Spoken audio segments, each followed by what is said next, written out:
What's up, Maxie? What's up? I'm Looks doing like good. looks like we've had a little bit of beard and mustache grooming. Yeah, actually, it was quite long. I mean, I left the mustache quite long, but I hadn't shaved in a while. So yesterday, I actually did shave. You know what? I predict you're gonna go like full asterisk on us and just have like, there's long things and a long beard on her like this, and you're gonna look like Asterix from Asterix and Obelix, the comics. Yeah, I kind of like the Monopoly Man, maybe Salvador Dali, something like that. Men's grooming. So Men's grooming. I do. We should have Manscaped as sponsor again. Now I'd actually use it.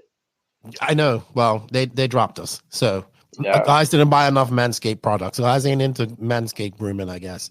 We need to find an audience with a lot of facial hair. Well, it's not really. Yeah. It was never really for facial hair. It was it was like the ball hair. Yeah, you had to shave your balls. So, funny ad reads about ball shaving. That's what we did here on the NNRC. Anyway, Max, we got some stuff to talk about. Our guest this week is Alex Sturgeon. I actually recorded with him quite a while back. But you know what? Before we do that, we have to drop the intro. And you know what? I ain't going to be searching for it because it's right here.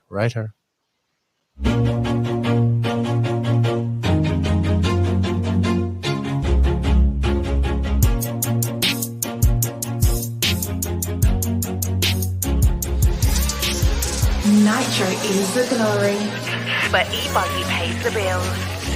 Welcome to the No Name RC podcast. Get ready for some serious bench racing. But be warned, we speak our minds, express our thoughts, and sometimes things can get a little rowdy.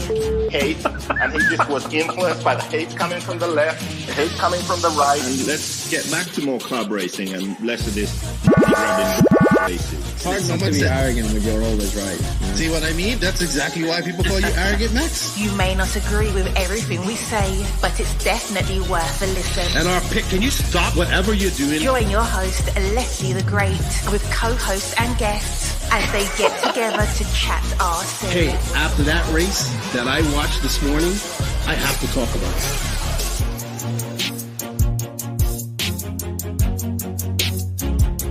There we go. $100 right here, $100 throw. Oh no!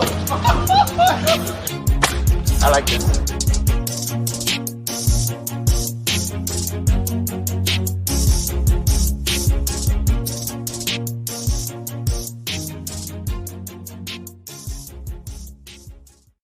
Yes, indeed. Nitro is the glory, but e-buggy pays the bills. And I have to say, e-truggy is gaining popularity, much to the chagrin of Max and JQ, because it's I am loving e-truggy, and hopefully I'll get to race one this year.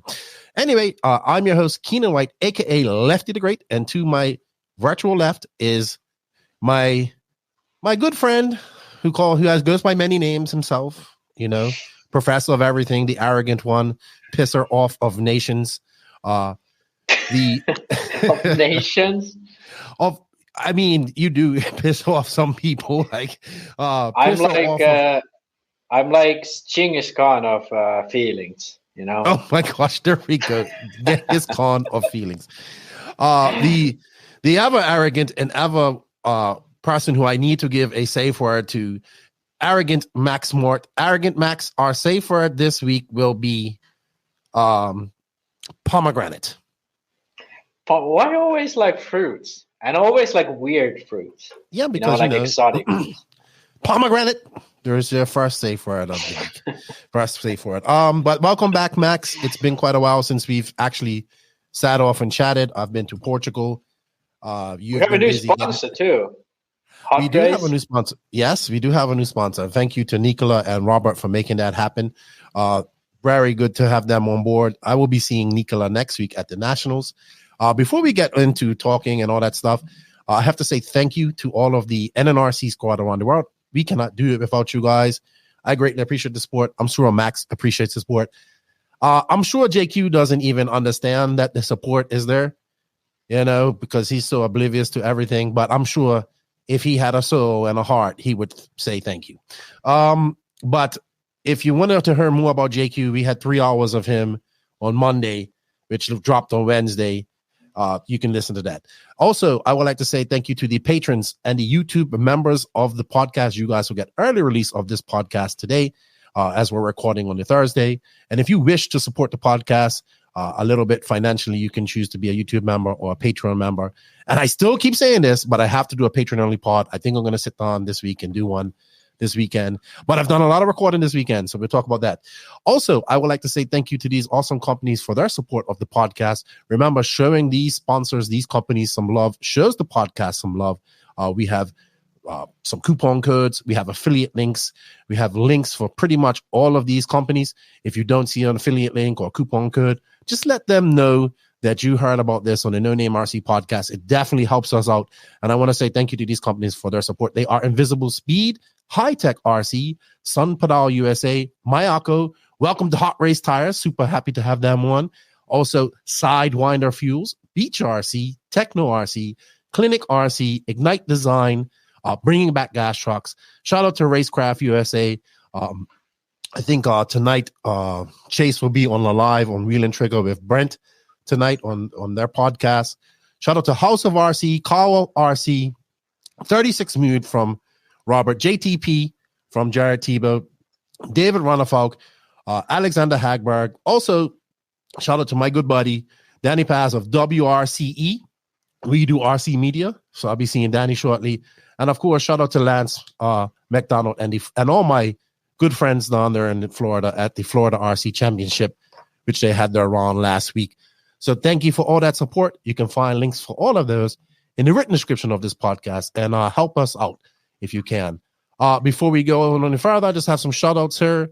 Obviously, we have a sad shout out for Stu Trotter, who lost his fight with cancer.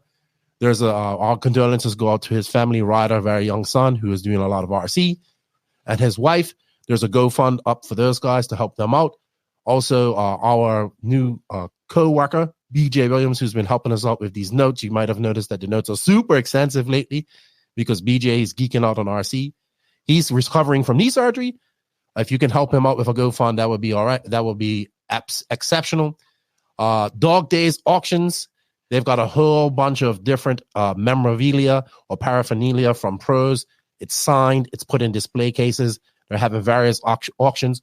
All proceeds go to the Ronald McDonald Association, I believe.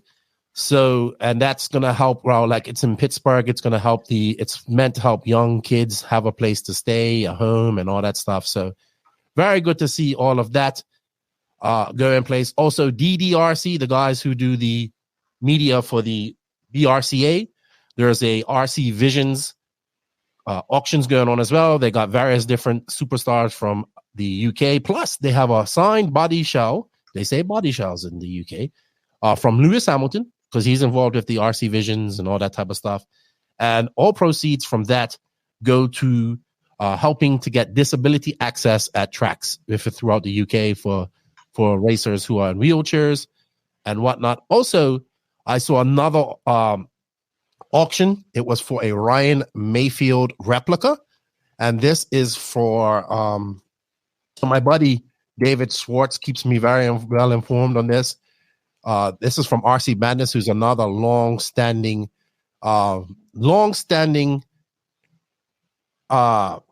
established Northeast RC facility. Been around for 30-something plus years.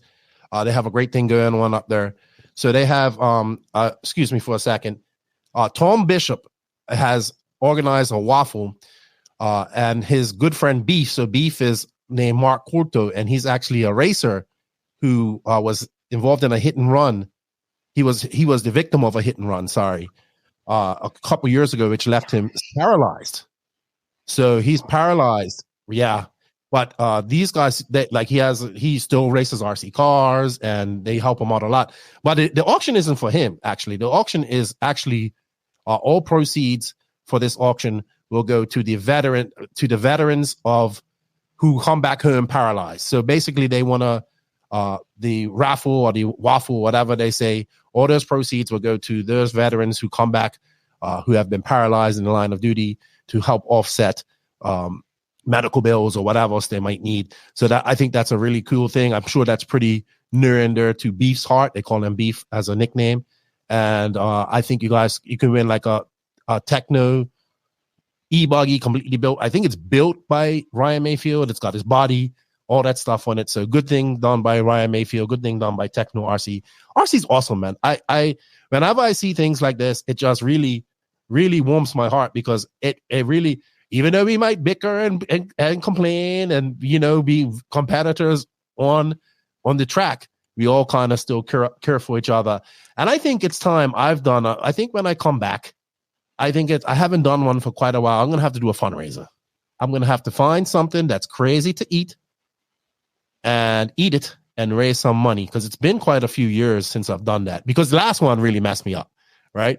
But hey, I'm feeling good right now. I think it's time. I think it's time to raise some money for a good cause. So let me know. You guys think you have a good cause? Let me know. Let me know of a challenge too. That's what I want to know. I want to hear from the viewers. What food challenge should I do to raise money for a charity or a GoFund or something like that? Let me know. Thank you to all of that. I did have some shout outs. I saw a bunch of birthdays, but I missed them. So I do want to say one thing though, Max. You have to say happy birthday to your RC dad, Mr. Bartholomew Baker. Had his birthday yesterday, May 24th. Happy birthday to you, Barry Bartholomew, and happy birthday from your RC son, Max Baker. Max Mort Baker. How old is he now? 52, 53, I think. I was talking to him the other day, actually. Say happy birthday to your dad, your RC dad. Happy birthday, Barry. I wish to talk to him again. You know, he wants to come back on the podcast badly. Yeah. He does. Which we're going to have him on. It's always a good time, and Barry's on, I would say. But happy birthday to Barry. Yeah. If I don't suck this summer, maybe I come to some race in America where he goes to. You know what? So many people want you to come to American race right now. So you should travel. It's been a while since you've been to America. A long while. All right, yeah. Max. Students just don't make very good money, you know. So. Right, and you also have school. So there's another thing. Yeah. You know, school is important. School is very important. You know what, Max? Before we get into our little chit chat, what you've been up to, we got to pay some bills, good buddy. And I would like to say thank you to Racetech Engines, Clinic RC for all the support. You can check them out if you're interested in getting yourself a Racetech engine or any Clinic products. You can check them out at www.clinicrc.com.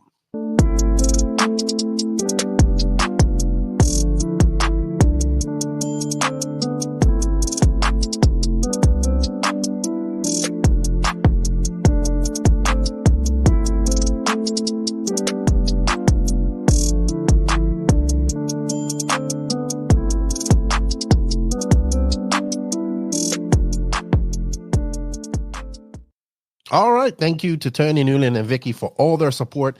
Check them out at clinicrc.com. Max, before we go on further, I want people to know that our guest this week is actually Alex Sturgeon. Had a great chat with this guy. Here's another guy. He is up there in the Hobbytown Hobbyplex. He does the Techno. Here's a guy who's like been working at this place forever. He gets it. He's very social media active. They got a hobby shop. They got tracks. They have one of the biggest series and most popular series in the Midwest with the Techno Winter Series, where Tebow, Fullers, Seth Van Dalen all go up there to fight it out. I did interview him maybe about a month ago, so some of the stuff might be dated, but with traveling and races that have come up, kind of just had to just hold off on that podcast. So it is a conversation with Alex. It was a great conversation with him. Thank you for your time, Alex. Keep up the good work.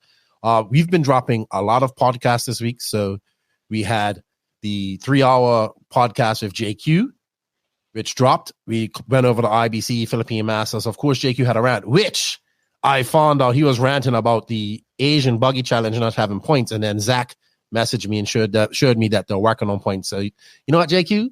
They do have points. So I told you, maybe you should have asked before you complained. Also, then I recorded with Robert Battier, Bobby, and my good buddy Sergio Suarez. We just completed the second episode of NNRC Hispano, which is basically for Latin, Spanish-speaking I mean, if you speak Portuguese, maybe you understand it. If it's Italian too, you can understand a little bit. But basically, it's for racers that speak Spanish. And it's it's a pet project. I've wanted to do it for quite a while, especially after traveling around South America, meeting so many awesome people that love RC just like us, but they speak Spanish. And I never really found anything for them. Of course, I live in a Latin country. My Spanish is kind of broken up. It's not my first language. I'm not of Latin culture or blood, but I feel very near and dear with my children being Spanish or Latin, my wife, everything. So hopefully it takes off. Hopefully we get the support from the Spanish speaking community, and we're looking to do maybe one a month. If it gets popular, maybe two. And we'll be interviewing different personalities from within the Spanish or Latin community that have done things in RC. I think we'll have Juan Carlos Canasso on next. And check that out. That dropped today, which is Thursday. That's episode 236. Remember, that's just for Spanish-speaking people. And then, of course, we have this episode dropping Friday, which will be with Alex, which is episode 237. And then I have episode 238, which is probably going to drop Tuesday or Wednesday as I'm traveling to the Nats, which is actually going to be with Born a Crime, because he's coming on to talk about the world's warm-up this weekend because he got sick again, but he's back to normal.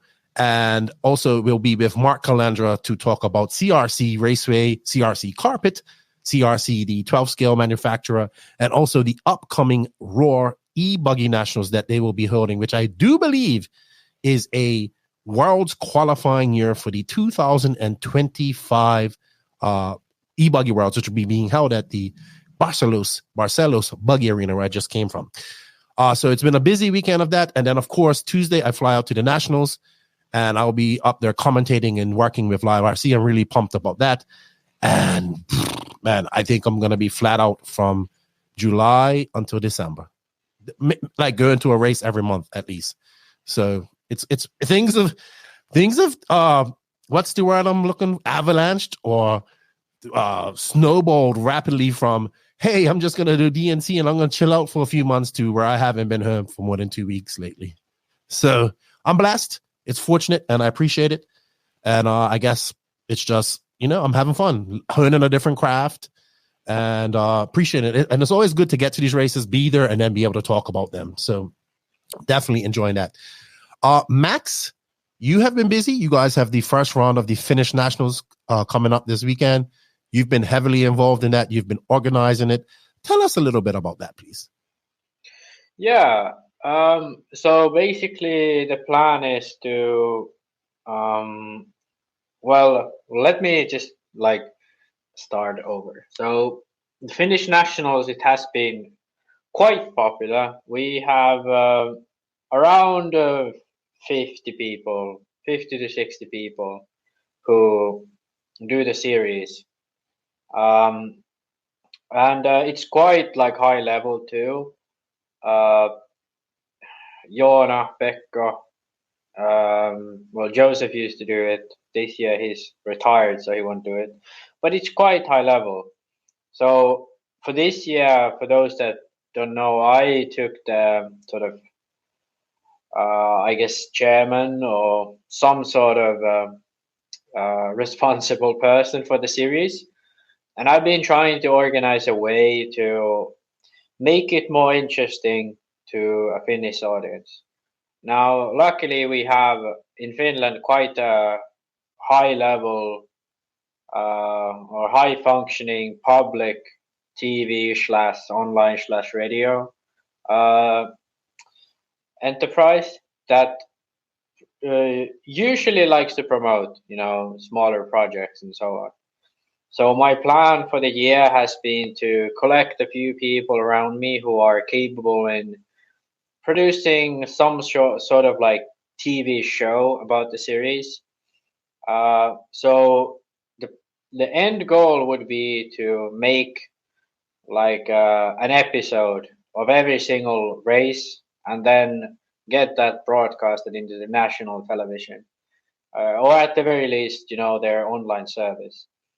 So that's something I've been trying to organize. Have someone who's comfortable speaking in front of the camera and good at interviewing people. Then have people who are skillful in camera equipment and videotaping, and then after all of that, like compile it into an episode. And the difficulty obviously is that we don't have any money. Everyone's doing it just for the love of the sport, and we will see how it goes. This will be the first race. So on top of racing myself, obviously, this is what I hope to get done. Already I've done a lot of organizing, lots of, like, we changed a little bit the race format. We changed a lot of, things within the series, like small things. But because here it's different to America, where in America it's someone's business to host a race or a race series, and they make their money and that's it, But here it's kind of voluntary work. So everything is done voluntarily, and every single club that hosts races is a non-profit. Okay. So it's kind of a different thing where you kind of have to have someone with a huge amount of passion to do something. So that's kind of what I'm trying to do now, is trying to get something rolling. Because the thing is, like, last year, the national TV came to film one of our races as part of this SM-viikko, they call it, like Finnish championship week, So there's like all types of sports there. So RC was one of the sports, and they filmed our race.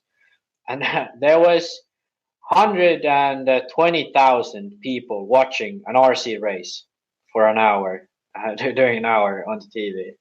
So 120,000. I don't think there's ever been, that many live viewers at any That's RC. good. That's quite a bit. Yeah.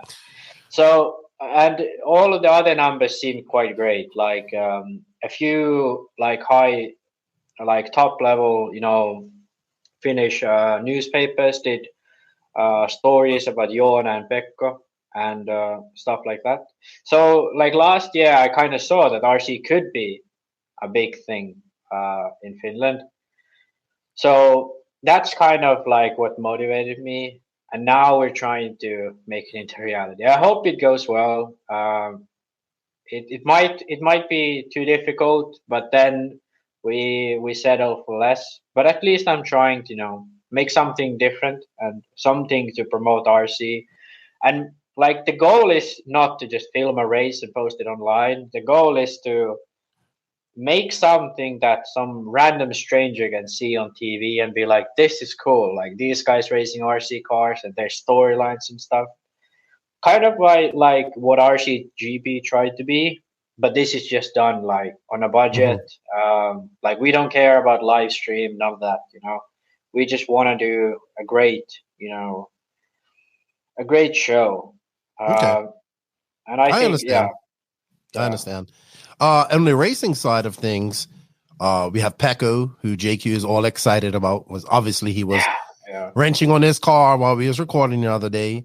Is Joona, because I know both Joona and him are in the army. Are they free to come race? Well, I don't know about Joona yet. He had, when you go to the army, every 6 months, there's this thing called like the end. I don't know what you call it, like a big, military exercise from like all of Finland, like takes part in it.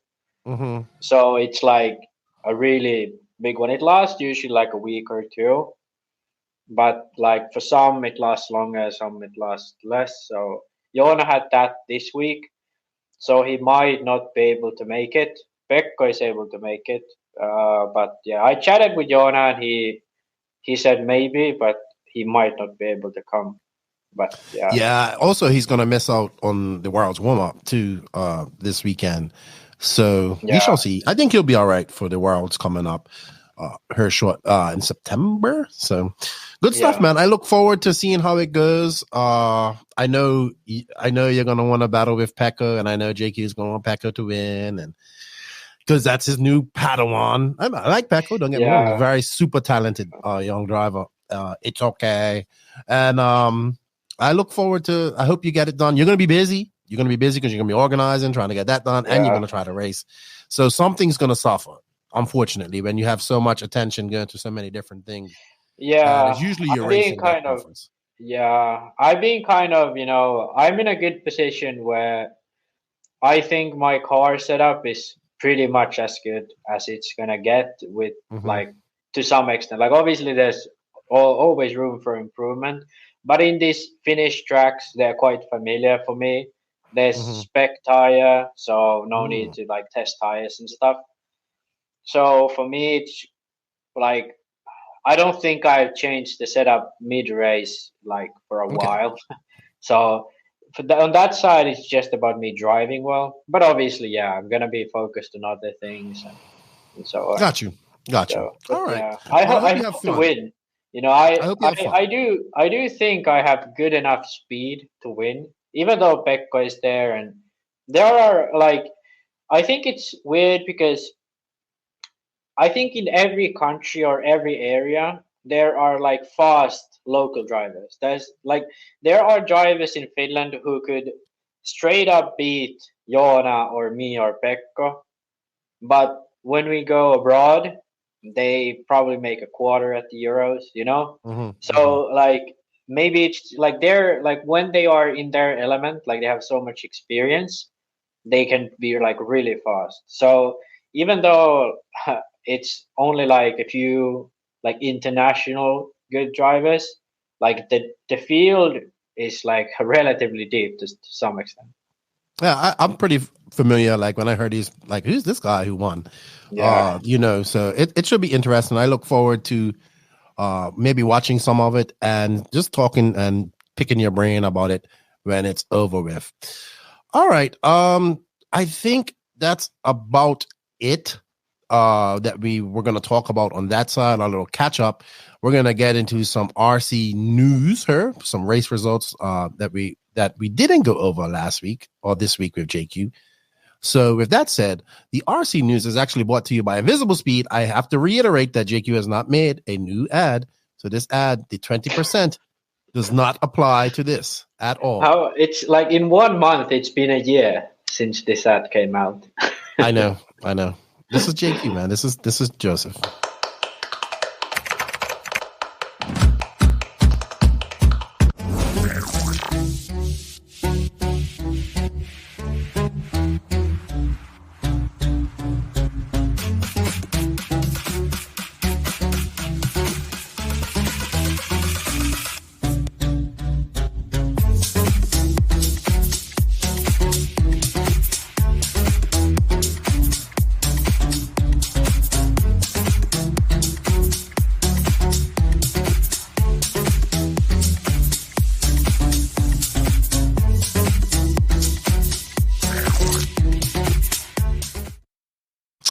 Thank you to Invisible Speed for the continued support. We have affiliate links in the written description of this podcast. If you wish to buy a course or book, go there, click those links, and it'll help us out a little bit.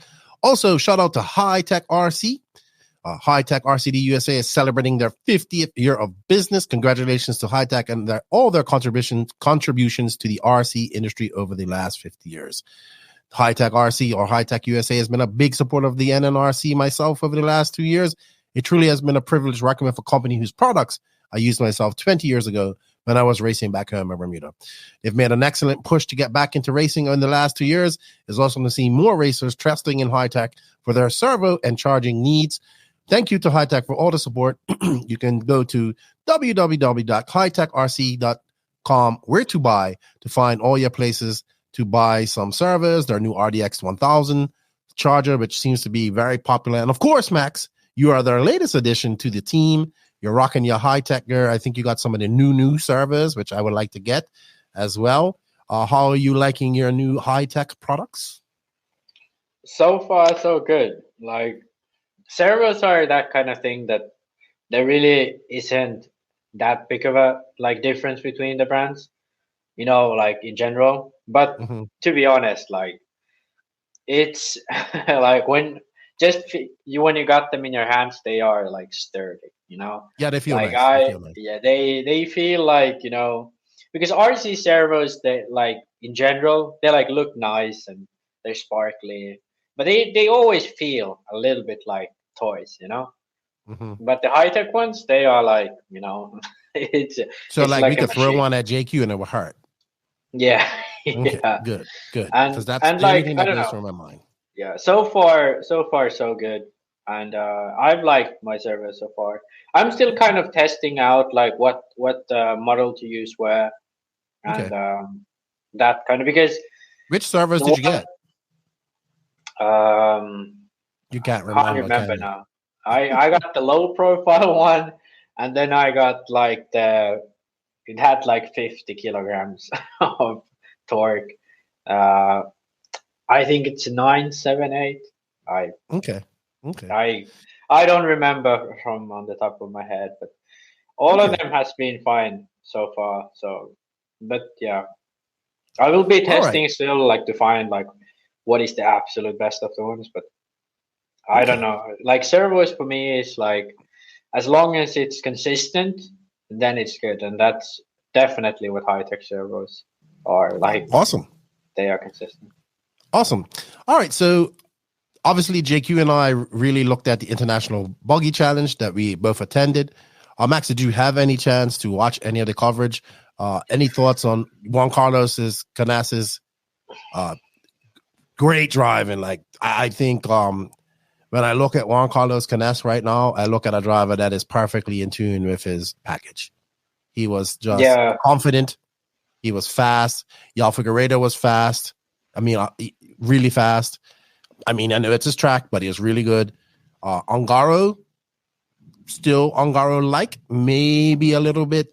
Still, we got to figure out these tires a little bit to complement his package, but definitely on the right track. And a great race.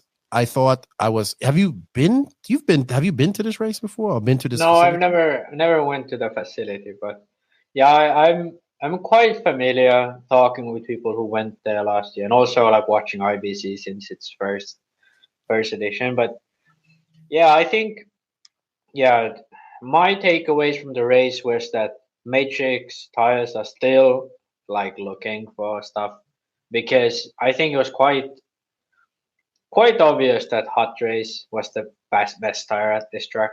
You know, like it already was the case last year, but I think still Hot Race is kind of the tire to beat in Europe right now.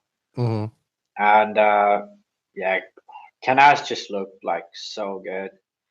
I don't know if he ran Hot Race here last year, but like he probably for some reason, like right now, he's like really on point. You know, like okay, DNC went bad, but that's kind of expected. But every other race, he's been like, and like the most interesting thing about it, because I'm not surprised that he's fast. You know, that's kind of always the case. But the fact that he's fast and doesn't even make mistakes, you know, because usually it's been the case that he might be there at the beginning of the main and then kind of fades at the end, like happened at the Euros last year and before. Right, but this time he even came back on Ongara, you know. And I know Ongara made the mistakes this year. Yeah. So definitely an exciting 45 minutes of racing, an exciting 3 e-buggy mains as well between him and Ongaro. And I think this is just, I think once Ronafelt gets up to speed and gets the testing that he needs to do, because I just think that right now these guys, Ongaro and Canas being very comfortable with his program, Ongaro comfortable, probably not to the level. Well, that's where David, I think, has to get to. So that's just going to come from getting out there testing. That's like what impresses me the most, because I see David as a driver who he always does like to a certain level, you know. He's always there, like or thereabouts. But then he has those moments where he just like dominates, you know, Worlds 2016, Euros when he was still running Kyosho in 2013, 2014. The last Euros last year at this track. Yeah, the Euros last year, you know, like pretty much every big race he's won, you look at him and he's just like he's doing everything perfectly, you know, like the car is working, and like even the Worlds last year, like okay, he made those two mistakes on that jump to the off-camber corner.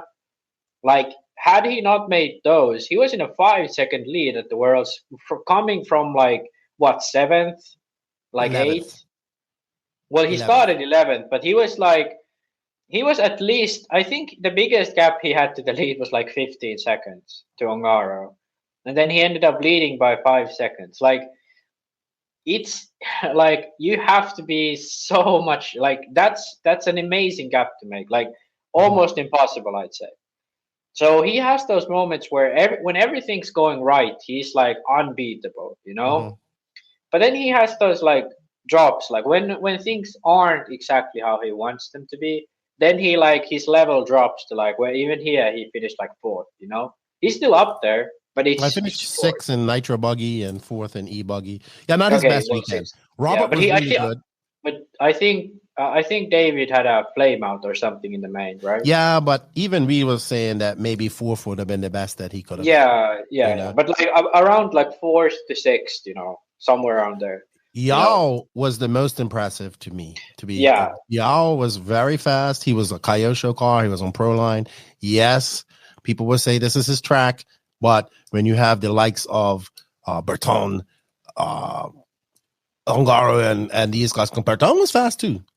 It was very impressive for Jiao, and I just really enjoyed the race. I look forward to hopefully seeing some Americans over there next year, or maybe some more international people, because I know they're going to push for that. And I hope this becomes that race, that people go to, like, you know. So we'll see what happens with that. I know that the crew, Mr. Figueredo and all those guys are like they want that, so they're going to push. They're going to do what it takes to get that, make that happen. I think like there's a few things why I think this track is actually very good for the Americans.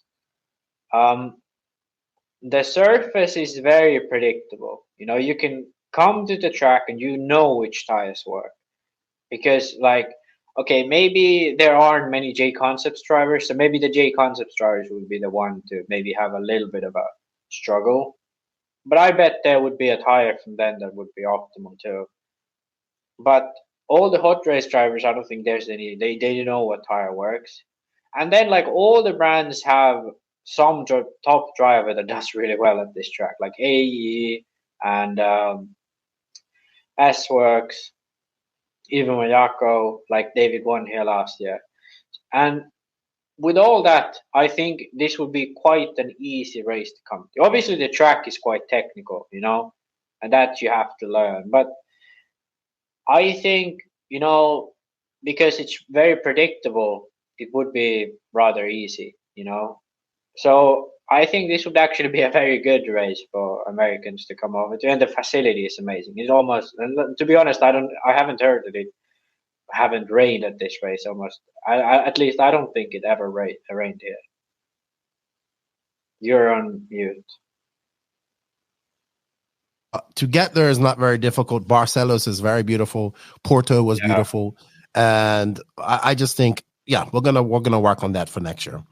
All right, Max. Let's move on. So, one thing I forgot to say actually was, when I had that spiel about David, you know, sometimes like out of this world, and then if everything's not perfect, he kind of drops to a certain level. Well, what really impresses me about Ongaro is he seems to not have any other than one of the fastest guys on. Like, I don't remember a race in Europe where Davide wasn't TQ of at least one round kind of thing. You know, like he's always one or the fastest guy. And even in America, like, you know, okay, the last 2 times he went to DNC, he definitely struggled. But that one year he TQ'd around at DNC, you know, stuff like that. And he even did well in Truggy. So, like, and then like Philippine Masters, like, okay, Robert was really fast this year, and he was faster than Ongaro in practice. But like, it's kind of like you kind of You can never expect count him out Davide at these type of tracks. Yeah, I don't really understand. Like, is it that he's so strong mentally that he can just adjust if the car is not perfect? And the thing is, like, even I think tires, like he's run AKA when everyone else is like running Hot Race or Sismic or whatever. He ran AKA. Now he runs Matrix, still on top of his game. Just dominated at Montpellier, and here finished second. So I don't like. He is just. I don't know if it's just talent. Is it preparation? What is it that they do so well? It's like, to me, it's I think he's just super confident, right? And I think he's super comfortable, and I think he's still his ability to overcome, especially on these type of tracks, his ability to overcome some things that may not be perfect for everybody. Now, he did make a lot of mistakes at this race, which cost him. And I think he doesn't want to lose to Canas or Ronafalk at any chance. He was upset when it finished. He punched he was probably more upset himself. And I think he's super comfortable. He's super confident. He's young. He's just like, and you talk to him, he doesn't really get flustered too much. And very rarely that I see him get flustered. I just think he's got that ability to adapt really good. Yeah, I think first of all, he's like mentally really strong. That's like a no-brainer. He's like, I'd say he's absolutely the strongest driver mentally. Maybe Mayfield could be one, but even Mayfield has those times where he gets angry, less these days. Like before, he used to have that mode where he like went nuts once in a while. But like Mayfield has that like longevity. But Ongaro has the longevity, and he still like don't have any emotion, it seems, on track. So he's definitely good on that. And I mean, one thing that definitely helps him, in my opinion, is the way he sets up his car. It's like very specific style that he can get to work on every like track. He can make the car handle that way on any track, because it doesn't work on like the normal way where you lift off and you turn.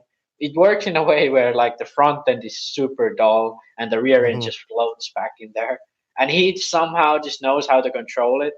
So I mean, that definitely helps, but that's like I don't know. I guess he's just like he's driven that type of setup and that type of car for so long now that he could just do it anywhere, Yeah, but I think that's it. I think you know what I think? I got to hang out with him a little bit more on his dad this race. We went out to dinner, and his English is super good. Like, he is very good. And it's like, we will do a podcast. We're going to do a podcast. Don't worry. We're going to do it. I was like, but I'm busy. I was like, so we're going to aim for July. So we're developing more of a relationship. Like, he calls me Lefty, and his old man cracks a lot of jokes and whatnot. So I look forward to that. I think we are in store for a lot. And then you throw in guys like Barufalo, the Killix, Boots, Skidmores, all these other type of guys as well into the mix in the next couple of races.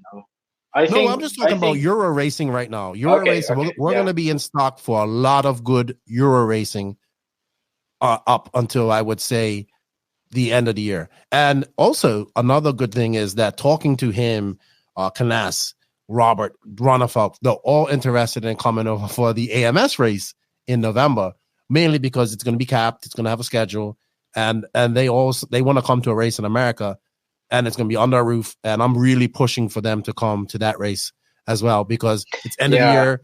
It'd be good to have an end of the year race where the top Americans and the top Europeans come over. And I think, and I was telling them, I said, man, the Southeast people would love to see you there. They would love to see you there. They'll be asking you a bunch of questions. They'll be taking pictures with you. They'll be going nuts. And you guys will really enjoy the hospitality in the Southeast of America and enjoy the race. I agree. So I'm pushing for that. I hope they come because the Southeast needs to see the European guys too. Yeah, I'd really like to go to AMS because I kind of like, I want to go to an American race, just for seeing people that I know. Like I know so many people I haven't seen in a long time. And then like I think AMS is like finally you can go to a race in America where like everything is like how it should be, in my opinion. So I think I wish like all Europeans go. But yeah, I would really like to attend AMS this year because Also, I think it's just like everything about that race seems to be going in the right direction, and yeah. Besides the support for it, we need to get the people to support it so it can make some money for the promoters so they can continue to do it that way. And also the good thing about this is that it's the weekend before the carpet championships. So some might stay, and because the carpet championships is getting huge, right? It has a lot of European guys. So these guys are thinking of coming over and doing that as well. And other news, there's a possibility that Canas Ongaro is definitely doing the worlds, 10 scale worlds. Oh, yeah. Canas is talking about it. And Ronafalk's still on the fence. So looking forward to that. All right, we got to move on because we got a couple of other races to talk about. We ain't going to go on we'll leave the 10 scale warm-ups alone because that was happened. I didn't really get to see any coverage. It's a warm-up. Yeah, and there were like many people. I think Orlowski and Bruno, and I think Bayer was there. And Van Helmen was the big surprise. No, but he's fast, and he's local too. Like Van Helmen, I think he made the main last year too. And the thing is, like, in Netherlands, they raced on Astro almost exclusively. Even H-scale, they race on Astro. So, like, and he usually is like close to A main, even on dirt for the 10 scale Euros. So now that it's an Astro, and I think he's been to this track like multiple times because he lives in the Netherlands. So, but he's a really fast driver. He's made the Euros main many times. But I would not mind going to the 10 scale Euros in Amsterdam, by the way, just putting that out there. It would be a fun trip. Kill two birds with one stone. Visit Amsterdam and go to a race. All right. What we are going to go on. So we had the Lone Star Challenge this past weekend at the Thornhill RC Raceway in Hutto, Texas. I know that this is supposed to be a series like DNC, Silver State, this, and then the Visions race, right? Very unfortunate that we did not get at least the top names, all the top names, most of the top names. No Fenn, no Mayfield, no Rivkin, no Fullers. And I completely understand. It's been a busy year. They had Silver State. They had Nats warm-ups. They've been busy, right? And then we have the Nationals coming up, which is pretty much a week-long race. But Ryan Lutz wins Pro E-Buggy, Pro Nitro Buggy, and Nitro Truggy. I'm not really surprised at that but the track looked great. Yeah, there was 6 entries in Pro Nitro Truggy. Unfortunate that this didn't get the top people. I mean, we always say we want to. Wow. I mean, maybe I don't know. I'm not trying to go on JQ's rant. I haven't seen points for this series. I don't know what's going on. So why there was Brandon Rose was there. Well, Brandon Rose was there. Sorry, but he did race Buggy. Yeah, I don't know. To me, it looks like, but Brandon didn't race Truggy. Maybe not. Maybe didn't feel like it. I think the I don't know. The entry count seemed like crazy low. Unfortunately, this race does not seem to attract all the top names. There was a lot of hobby. There was still 300 entries, but I think it was a decent race. It was a decent race, but just in the top pro level, not so much. Yeah, like on sportsman and intermediate, there was a lot of drivers. So I was confused by the pros, but there was actually quite a few people, but I don't know why, because Thornhill is a nice venue. Beautiful. The track looked awesome. Beautiful facility. I don't think it's that. I think it's much easier to fly into Thornhill than to go into some East Coast race, right? Or am I wrong? I'm not sure. I mean, it's maybe a 3. I don't know. That Texas is huge. I think it's just so many races going on, right? Because then we see that. Oh, and you had the World's warm up this weekend. This coming up weekend is coming. Mayfield's there. That's probably priority, I would say. Oh, definitely. We will recap the world's warm up on Monday. Me and Warner Crime for everybody to know that wants to know. Yeah, but I don't know. I think like the idea of a series from Joey was nice, but I don't think he's done anything to make it feel like a series, to be honest. You know what? JQ had a 10-minute rant about all of that on episode 235. Okay, but I do agree with him on that point. There has not been any points, anything like that. Anyway, moving on, because that race didn't have, unfortunately didn't have it. We had the J Concepts INS RT Spring Indoor Nationals. They were held at Adrenaline. Brock Champlin was there. I didn't realize that. He wins 2-wheel drive and 4-wheel drive. Talon Henley, who is the young son of Eddie Henley, who I believe are the owners of Huser Hobbyplex, which is a nice 10-scale track, takes Expert 17.5. Jacob Hardison, who owns the facility, takes Expert 13.5 4-wheel drive. We had the Florida RC Championships held at Sundancers RC Raceway in Port St. Lucie, Florida. This race was sold out again, and people attended, even though there was threat of rain. Julian Oliveras won Pro E-Buggy and Pro Nitro Buggy, and Joshua Victormani wins Pro Truggy. Shout out to my boy Jake Lasco. I think he came second or third in intermediate Nitro Buggy. Mike Walker also did well in Truggy, and I think Trent finished second or third in E-Buggy. Shout out to Julian and his family. They've become really good friends of mine. His father, his mother are very nice people. His father, every time he sees me, just comes up to me and gives me a big hug and says, I'm so proud of you in Spanish. Keep doing what you're doing. And I just was like, thank you. So that was good for Lance and those guys. They actually have a 10-scale race. Lance has a 10-scale race this weekend at Newberry. We also have the 10-scale paved Raw Onward Nationals. I think it's electric, happening at Coral Springs this weekend as well. Sorry, we're going on to races that are happening. Last weekend, we also had JBRL, which was packed. Ryan Pavidius won Expert Nitro Buggy and Open E-Buggy. Frankie Contreras wins Nitro Truggy. I was talking to his old man, and I think he was almost like he was going to win this, but he ran out of fuel. And I was like, oh, you ran out of fuel? It's only one pit stop. He says, I don't know. So I was talking to his father. Then LCRC's in full swing, was looking at that. Joey Bardon wins Expert Nitro Buggy up there, Expert E-Buggy. Well done to him. He's been putting in a lot of work. And Andrew Kaufman, who I believe is the younger brother of Aaron Kaufman, wins Nitro Truggy. So right now, dude, RC on a worldwide scale is full on 100% racing ever. Even up in Canada, we was racing up there. We got racing all around Europe. We got racing all around America. South America's racing. It is good to see. It's really good to see. Lots of stuff to geek out on. Yeah, actually, he was right. He just opened the results, and Frankie was leading, but he ran out of fuel on the last lap. I know. I was like, oh, it's only one pit stop. He's like, I don't know. I was like, come on, man. Come on. Yeah, and that took place at the Proline facility, by the way. Yeah, that was at Proline. But actually, because I saw that Ryan won and Harris was second and Drake third. So I was like, okay, so what happened to Frankie? Because he won in Truggy, right? Like you said. Yeah, he won Truggy. But okay, so because I was thinking okay, how is he doing? But clearly, if he was, let's see, his fastest lap. His fastest lap is half a second faster than anyone else.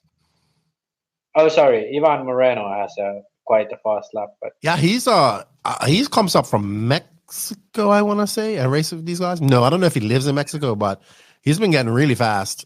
He's really good in Truggy. Okay, Frankie's top 10 average is better than Pavidis' best lap. So really, I have to say that Frankie's speed is impressive right now. I think all he needs to do now is to go to the East Coast and do well at one race. Because unfortunately, he's not going to be at the Nats. Why? Because they have a prior, they have a family wedding or something that. Okay. Well, yeah, that's all right. But I think because right now, if we look at was the previous one at the Dirt, Mm-hmm. He was very competitive there. he's been competitive at, I think, Palm Springs or Palm Desert. What is it? The Drake's track. Palm Desert. Palm Desert, yeah. He's been very fast there against like local people.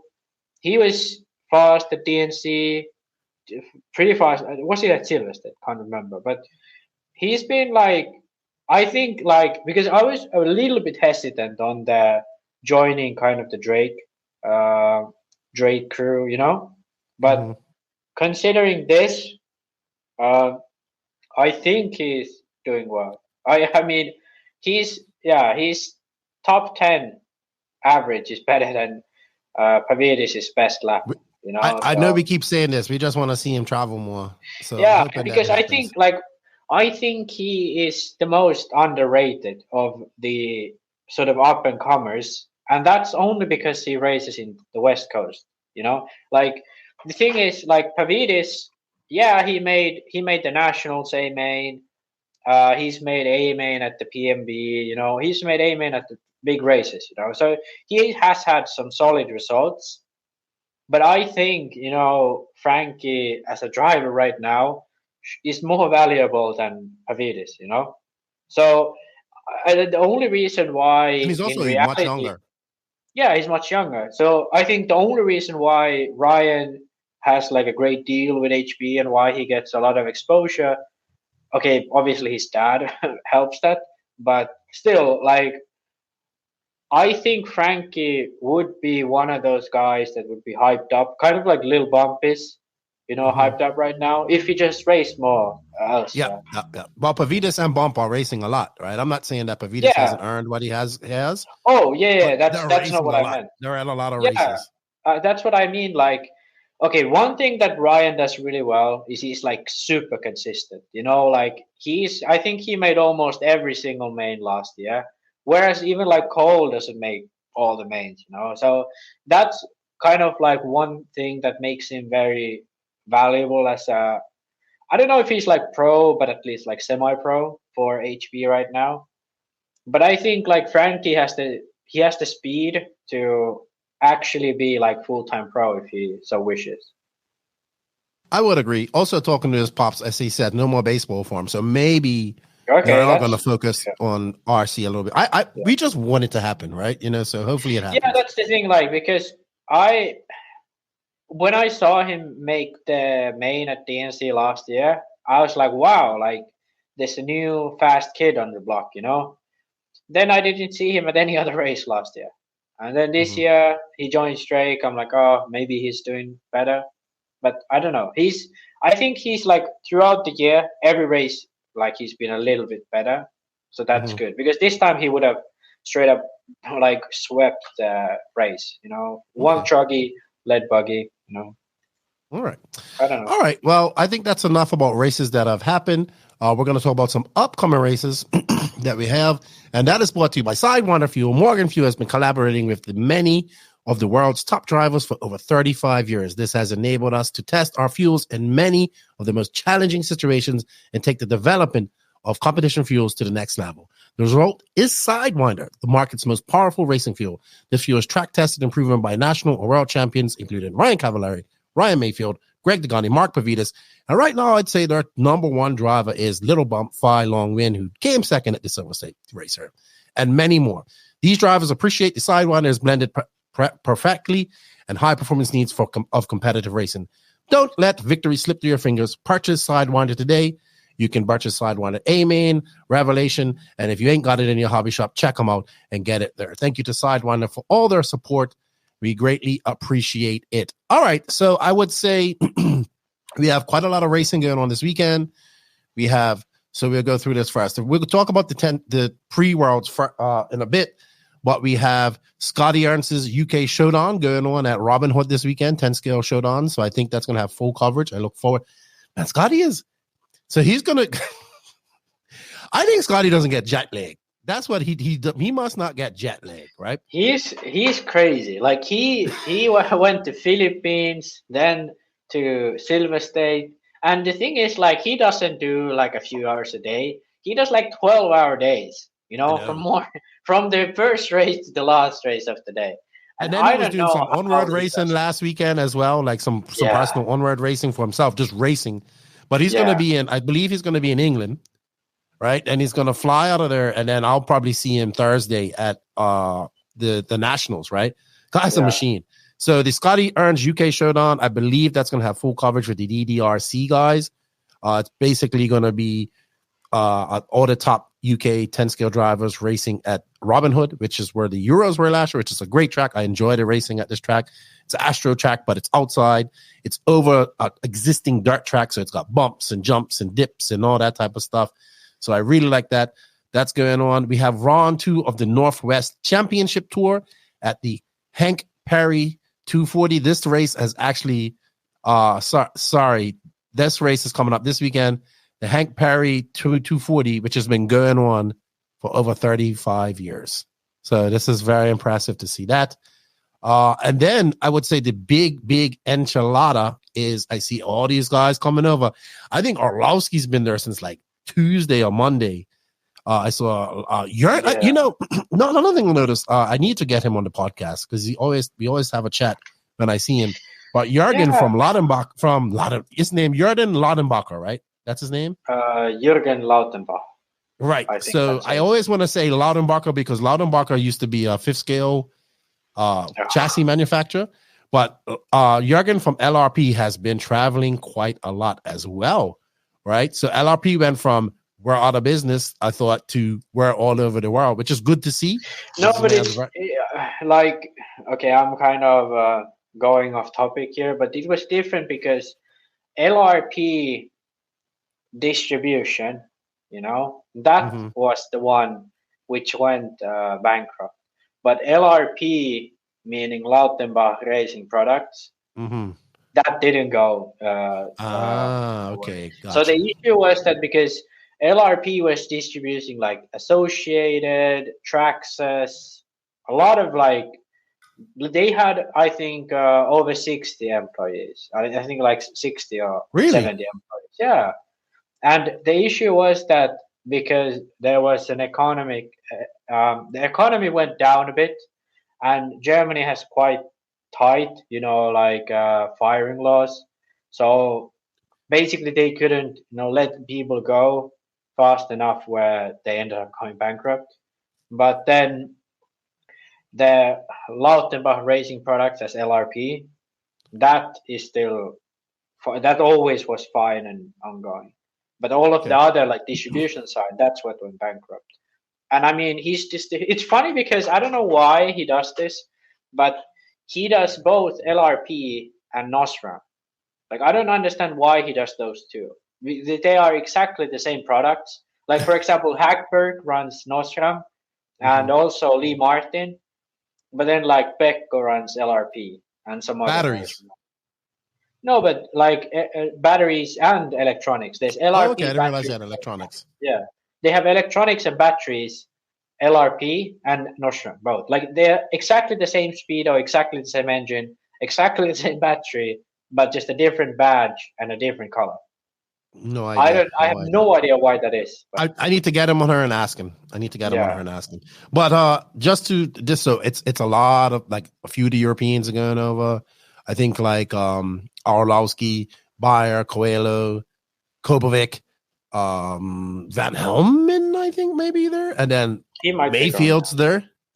It's big. I think all the Americans to be there. Yeah, I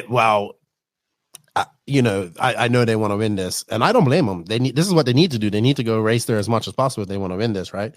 So I don't know if Matt Olson will be there to cover it this week, and I hope he is because I would like to watch it. And I think these guys ain't going to want to lose to each other at all. So it should be good. Yeah. It should be a good warm-up, a good trailer to what we can expect. And then you can throw in more races like Ronafalk, hopefully Ongaro. I was talking to Ongaro. He's like, yeah, I'll just use Spencer's setup. I said, you worried about the clay? He's like, I'm just going there to see what I mean, do. But to be honest, like Last Worlds in Hoodie Arena, like Ongaro just showed up like a whole year of 8 scale, just showed up, started driving and almost won the race. I know. It's crazy. And then obviously later on we have the 8-scale Nats, which we're going to talk about briefly with each other here shortly. We have the Visions race, which is coming up. I didn't realize it's coming up so quick. It's the 15th to 16th of June. We have the IFMAR e-buggy European Championships in Germany coming up the 9th to 11th. With the NX Grand Prix, which is coming up the end of June. We have the Wicked Weekend coming up at the end of July, which I think I'll be at. Yeah, man, it is stacked.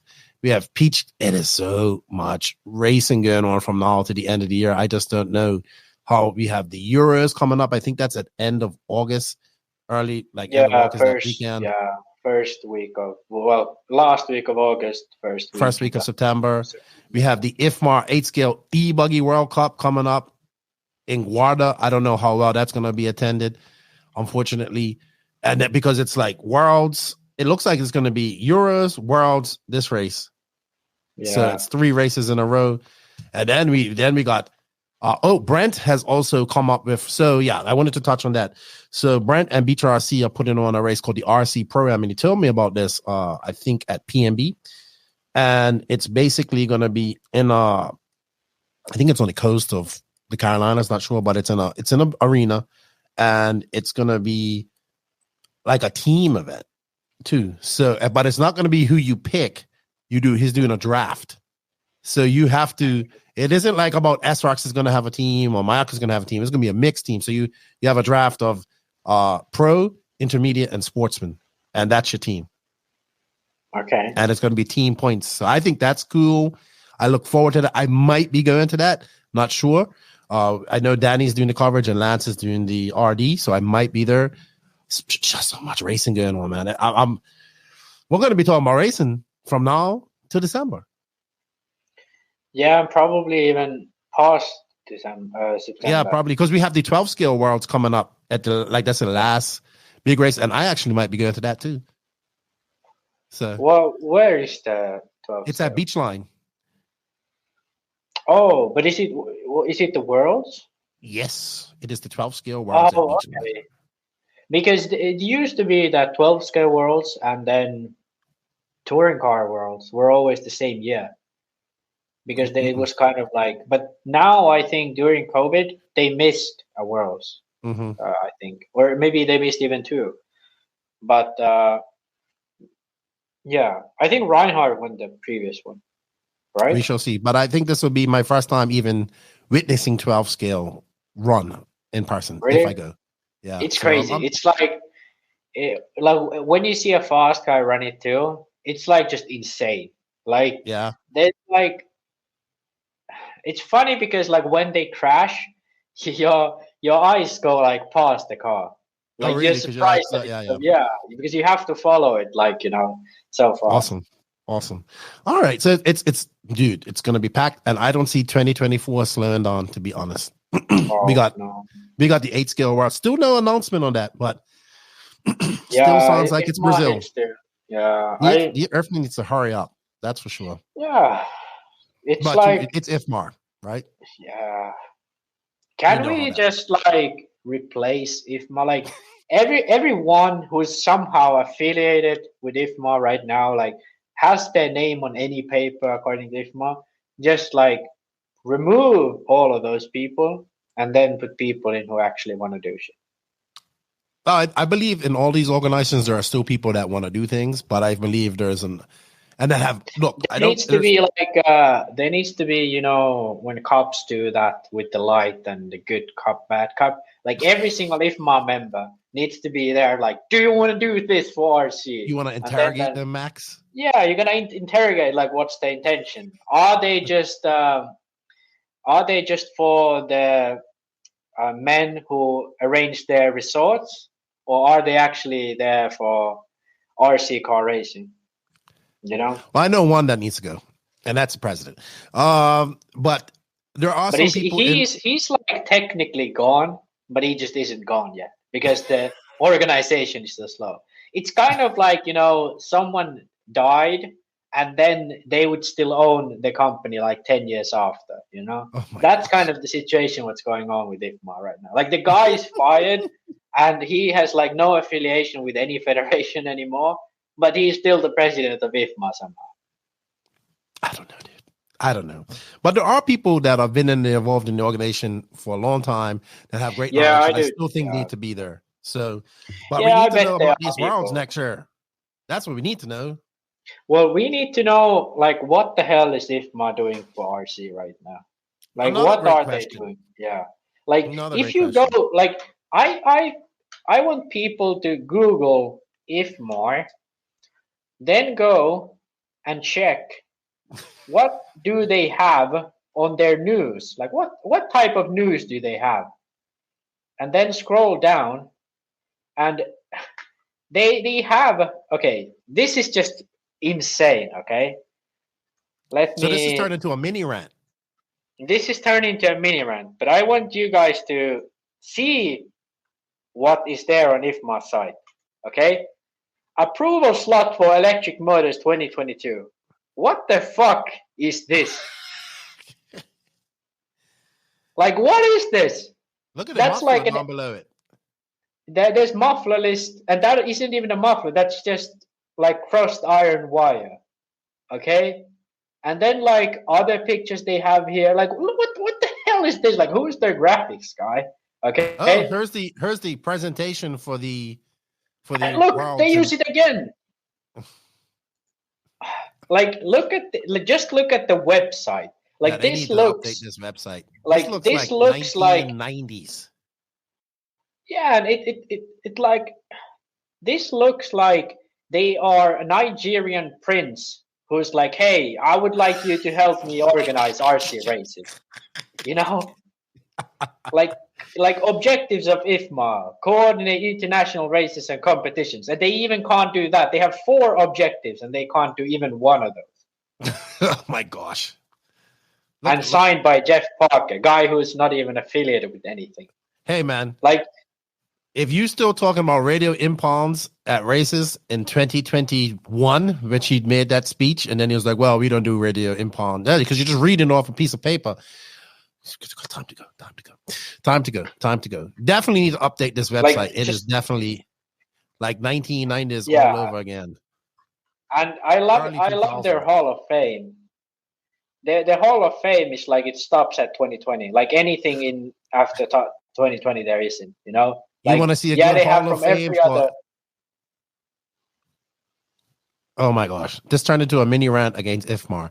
The best Hall of Fame for off-road I've seen so far was at Barcelos at the track there. Yeah, that was actually really cool. And it's like a physical, it's not just online. Yeah, so good stuff there. Good stuff. All right. Let us go on to some more stuff here, Max. I'm just trying to fix our screens here. There we go. All right. So we're going to go on. We're going to talk about the Nationals. I don't think we have any more rants or anything to talk about at this moment. So we're going to go on to a Nationals preview briefly, not too long, and look at what's going on in the upcoming 8-scale Raw 8-scale Fuel Nats, which happens next weekend. I'll be there in attendance. I'm looking forward to it. I really, really do enjoy national races. Greg DeGani says he hates the Nationals. I completely disagree. I love them. And this is brought to you by Beach RC. Don't forget, guys, we have affiliate links in the written description of this podcast. Help us out. Go to Beach RC, buy some stuff. We got a little slice of that. We greatly appreciate it. Thank you to Beach RC, Brent, for all their support. Don't forget, here's the RC Pro-Am race coming up here in August. BeachRC.com, the racers' one-stop online hobby shop. Choose from all the popular brands and variety in stock with super fast shipping and great customer service. BeachRC.com still has the local hobby shop feel with all the benefits of the internet. BeachRC.com is the exclusive distributor for Ultimate Racing, JQ Racing, Pro Circuit Racing Tires, Nitro Lux Fuels, and Assault RC Performance products. So fill up your cart and check out at BeachRC.com today. Welcome and thank you to Beach RC. I was talking to Lucas. He's going to the Nationals. He's like, I'm not working. I'm just going there to film and enjoy. So I'll be looking forward to see what content he does. Brent was telling me he's got a lot of good things in the works coming out. He check out Wheel and Trigger as this comes out. It would have been last night. He's going to have Chase on. They're doing a live. I think next time I go to beach, I'm going to be on Wheel and Trigger and have a few drinks and talk about RC. But we're going to just take a quick look at the upcoming Fuel Nats that are going to be happening next week, starting next week, Thursday. A little bit different from usual. Usually the tracks were allowed to have a Wednesday practice. I guess A-Main being the big company that they are, like, nah, we're not going to worry about that. I do heard the rumor that this is the last race at this track. So I think this track is going away. Yeah, I heard that. I'm not really surprised. It's so as good as SoCal racing is, and booming, NorCal always struggles, and the tracks are so far apart. So like this, I'm going to be flying into San Francisco, and it's 3 hours, and Chico's 3 hours from San Francisco. It's an hour from Sacramento. So I think what's happened is that the tracks and the people in NorCal are very spread out, right? So this track, as good as it is, and it looks great, I will get to see it in person. As good as it is, it doesn't get the numbers, I would say, to justify keeping it open. This is the rumor. I don't know if it's true. I'll probably know more when I get there. And I've also, with Kendall and a lot of the A-Main stuff moving over to the East Coast, right? Because I think that's where Kendall lives. And when I went on a thank you to Drew. So is A-Main like relocating or? No. They will still have the West Coast hub. Okay. But like Kendall and everybody lives in Charlotte now. Okay. So yeah, I don't know. I think this venue is, at least in my mind, it's an iconic RC venue. Mm-hmm. You know, mm-hmm. Like maybe not the 2013 Worlds with Tebow won and what's his name? Oh, Hartson. Guy won the Worlds and then just quit. Yeah. Yeah. That was, like that 4-wheel drive Worlds was just so crazy. Like Mayfield, Tessman, Cavalieri, all of these guys fighting for the win. And then it comes down to Naoto and Stephen Hartson, starting from like 6th and 7th on the grid or something insane. But yeah, I don't know. To be honest, it kind of like when they switched from that old style, like you remember those Nats they had there at 2017? Mm-hmm. That time the track was like really slippery, really large track, high speed, all of that. Now it's very different, much lower speed, low mid-earth, all of that stuff. So it's changed quite a lot. And then I think that they have a 10-scale track on Astro right next to it, right? I believe so. I look forward to seeing the layout that they put in. We haven't seen anything yet, right? I mean, It's now Thursday. Next Thursday, this time we'll be racing on this track. So maybe I have to go check it out. Maybe we should check it out now. But I believe this is a Worlds qualifying year as well. I'm not sure. I have to check. But it should be, yeah. This race, I didn't sell out in 30 minutes like it has in the past, but definitely has sold out Nitro Buggy and Truggy, I believe. I'm not sure if there's any spots left in Truggy. I would have to ask Clayton. But I'm why I like the nationals. So I've been to 2 nationals, one in Florida, one at LCRC. Sorry. This is the one race that we have where we race like pretty much how the rest of the world races, right? We have IFMAR ladder format for buggy. We have no classes. We have a junior final decided on the top. Like it basically takes the top juniors in qualifying. There's the same with the 40 plus, I believe. I think, 40 plus. I always say this is the either heartbreaker race or know where you are really in the whole RC rankings of some sort, where you really stand against other people of equal or better competition within America. So it's always good to see either you go to this race and you're happy, you cracked the top 30 and you might have qualified for the Worlds, or you're upset that you just missed out or you finished like 150th and realize, oh, I got a lot of work to do, or I'm not as good as I was. Because, when you run sportsman, intermediate, and that stuff, you are competing against people normally on the same competitive level as you, but it's always that, oh, well, I'm only like this much slower off the times of the pro class. Well, here you are. There is no pro class. There is no other class. You're just going out there and racing, right? Yeah, to me, it's funny, like how it is, like, because this race is always sold out. Like every year it sells out in like mere minutes, and then like everyone says that people are not interested in cap entry races, and people are not interested in like IFMAR format. So I don't know, like, is it really just the prestige of Raw Nats? Or is it like people kind of, well, I mean, it could be that too, but I think people do like more organized racing, let's put it that way. Well, then on the flip-flop of that is the lack of entries for the ENATs, right? So True. Yeah. So on the flip side, but I guess the issue with the ENATs is kind of like they don't have the same reputation, right? Because I would agree with like, that. Maybe the with the issue upcoming worlds, we see it develop. Yeah, I think, but yeah, it's a difficult one because like, well, for one, it's always held at some venue that's not as known.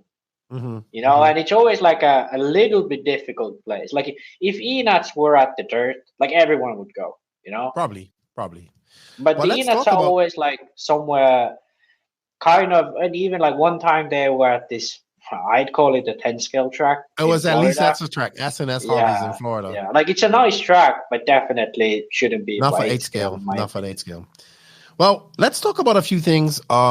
So we have this race. We've seen some great. So this track's had some great races. We had a great ENATs there. They've had a great race called the Manufacturers Cup, which was really good there as well. This track is I think it's gonna be dusty, maybe a little blown out, stuff like that. So it kind of falls into like almost every tire can work at this track to an extent. You got to find the right tire that's gonna work. We have a bunch of guys coming off a bad Silver State, right? A bunch of guys like Mayfield ain't gonna be too happy. Fenn ain't too happy with his performance at, not being able to win. Obviously, guys like Tebow too, not too happy.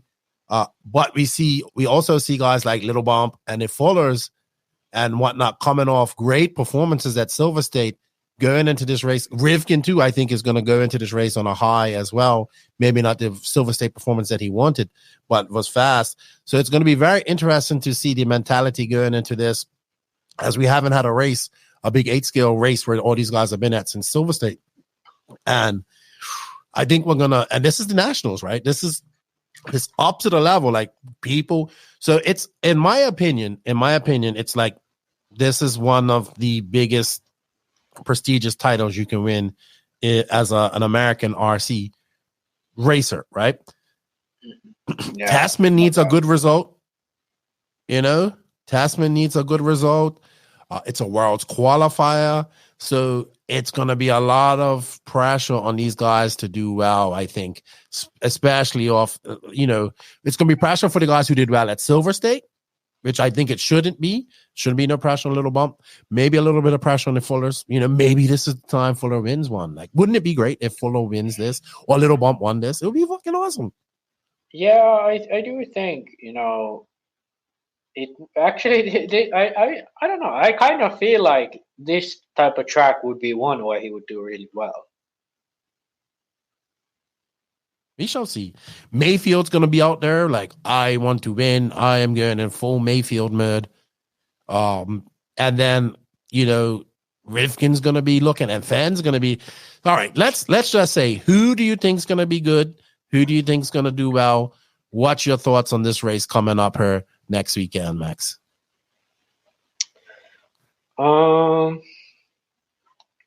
It's hard to say. Like, as I said, I think Fuller, I do think he's gonna be strong. Mm-hmm.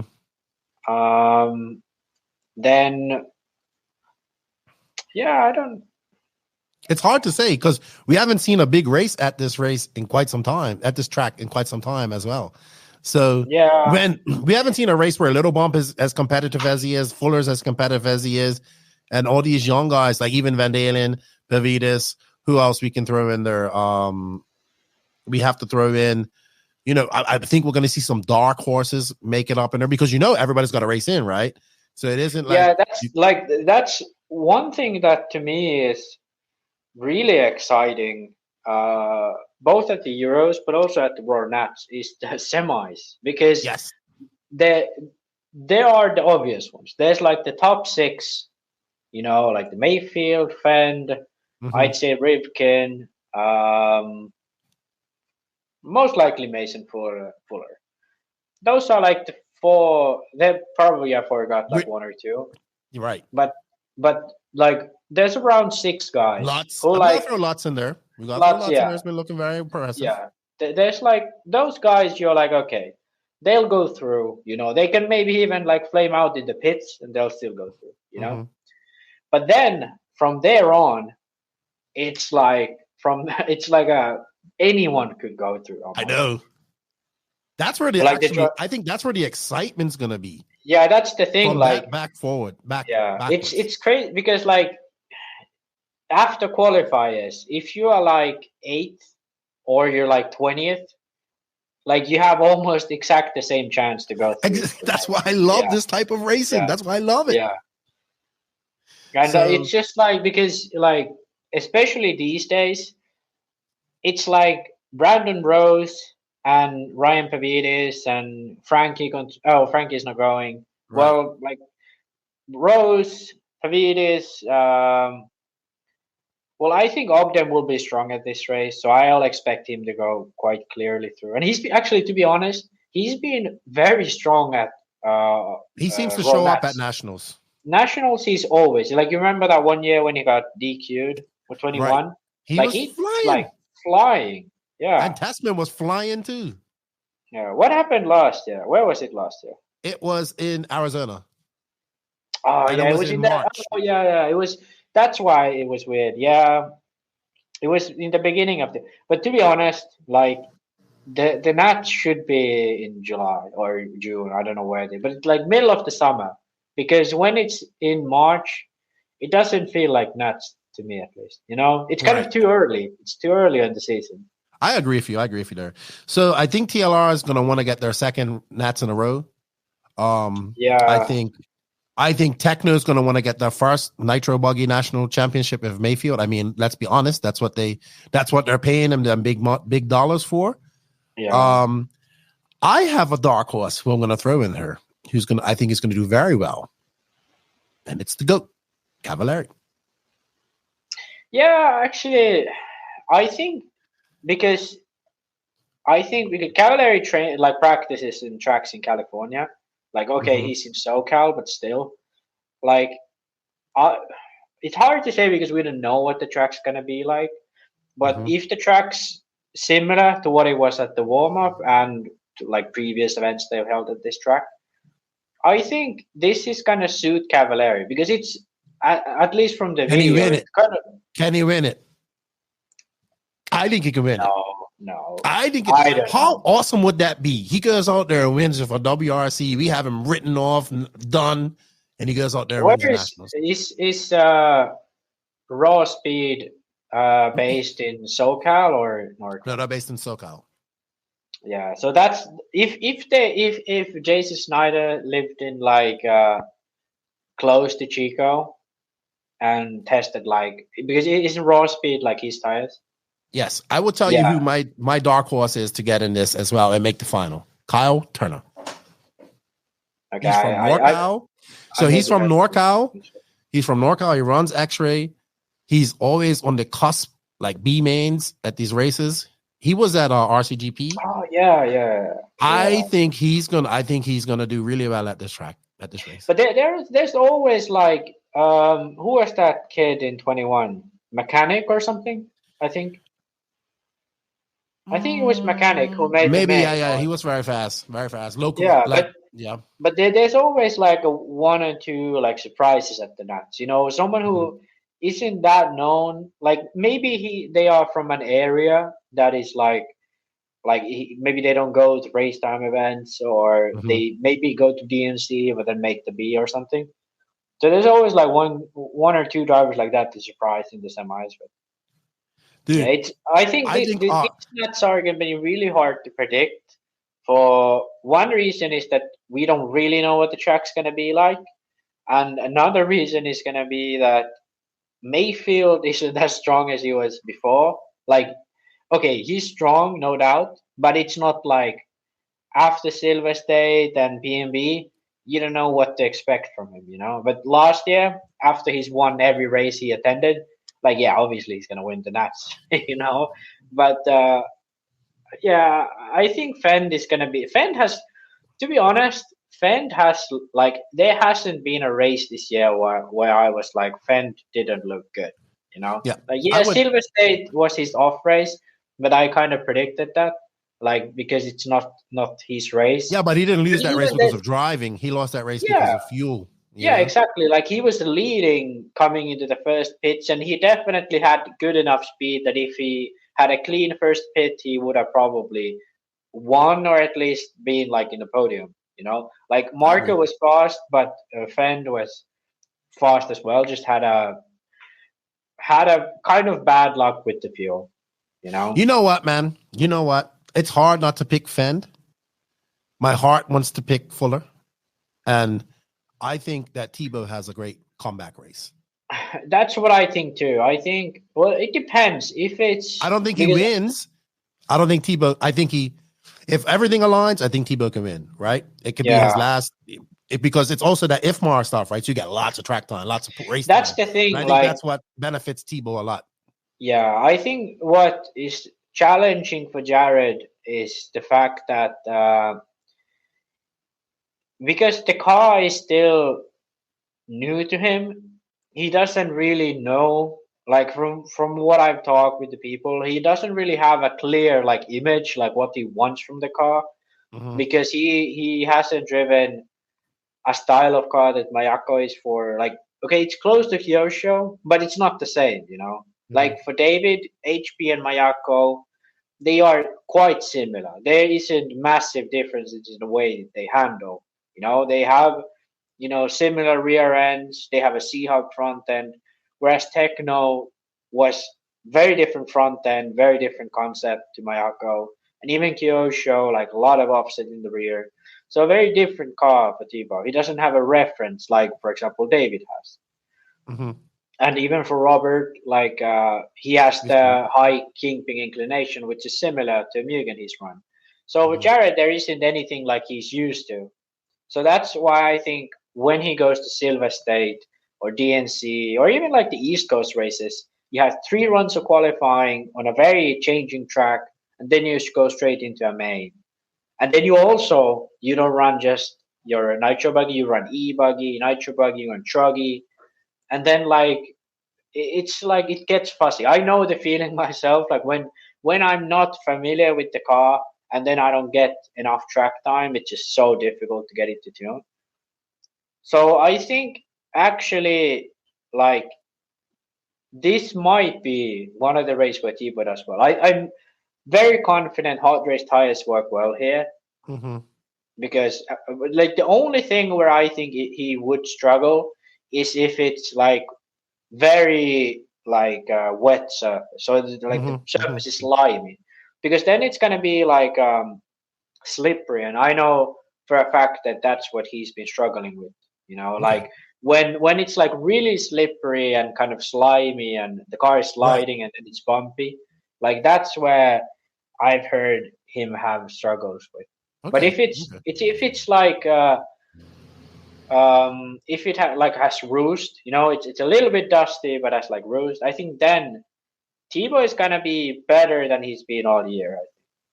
I would not argue with that. I still think Fend is the guy. I think Cavallari is going to surprise people. I think I think I actually agree with you on Cavallari that he's going to surprise people.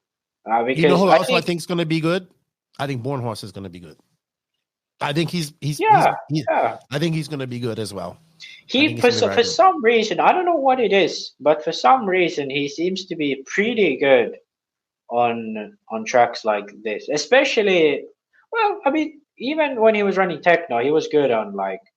Now I'm assuming it's gonna be like bumpy and it's gonna have roost and dust and all that. But I think Bornhorst is a good one. It'd be also interesting to see what like Camden Lime does, Brandon Rose does. I just know, I think from the 8ths to the semis and then the LCQ, we are in store for some great racing. Yeah. There's going to be... And some drama. I'm sure somebody's going to get DQ'd. Somebody's going to be over. It's going to be awesome. I can't wait. That's when you have rules and all that stuff, it just brings that all into effect.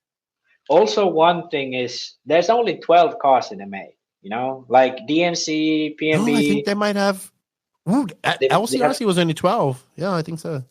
Yeah, it might be 15. They might. Be 15. But still, like what I was trying to say is like there are gonna be some of these top names that are not like the names we mentioned that are not gonna make the main. You know, they're gonna be the semi and they don't cut it. But they get that LCQ. Yeah, LCQ, like it doesn't matter what level it is. It can be like the low, like it can be just like a regional race, but no matter where the race is, LCQ always has the best fights. It's like when only one bumps, it's like no one is trying to just like keep their position. It's like everyone's trying to win, you know? All right, so we're gonna end this. Pick your top 3. My top 3. I'm gonna trust my guy, Jared. I'm gonna. Really? Are you going for the win with Tebow? I'm gonna go for the win. Like obviously, this is a risky pick, you know, because like he hasn't been too comfortable this year. But I think this might be the race where the stars align. So I'm gonna go with the crazy, because it's like no matter what I pick, it's just a guessing game. So I'm gonna go with Tebow, because I'm gonna look like a fucking genius if I'm right. And then I'm gonna go with Rivkin second and Fend third. Really? No, I'm not gonna go with Rivkin winning this too. I wouldn't be surprised if Rivkin won this. I'm not gonna go with Fend third. I'm gonna let me summon the great RC oracles to give me the pick. I'm gonna go with Fuller third. Mason Fuller, Dakota Fenn, Ryan Cavallari, Tebow top 5. Actually, yeah, you're right. It's gonna be okay. It's gonna be Tebow, Fend, Rivkin. I always change my pick. Like somebody remember these picks.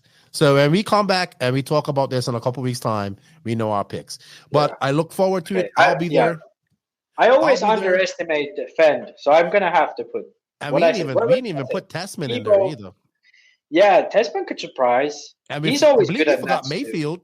They completely forgot Mayfield. Yeah, but I didn't forget him. I don't trust him right now. I don't trust him right now. We went from he is gonna win every race to we're not even got him in our top 5. And watch him go out there and win this. I do have Mayfield in my top 5, but I don't know. I'm gonna go with Tebow, Fend, and Rivkin. That's my top. What was yours? It was Fuller, Fend, Cav. Cav. I'm gonna have Cav. I think Mayfield is gonna be like 4th, and Cavalier is gonna be 5th. Okay.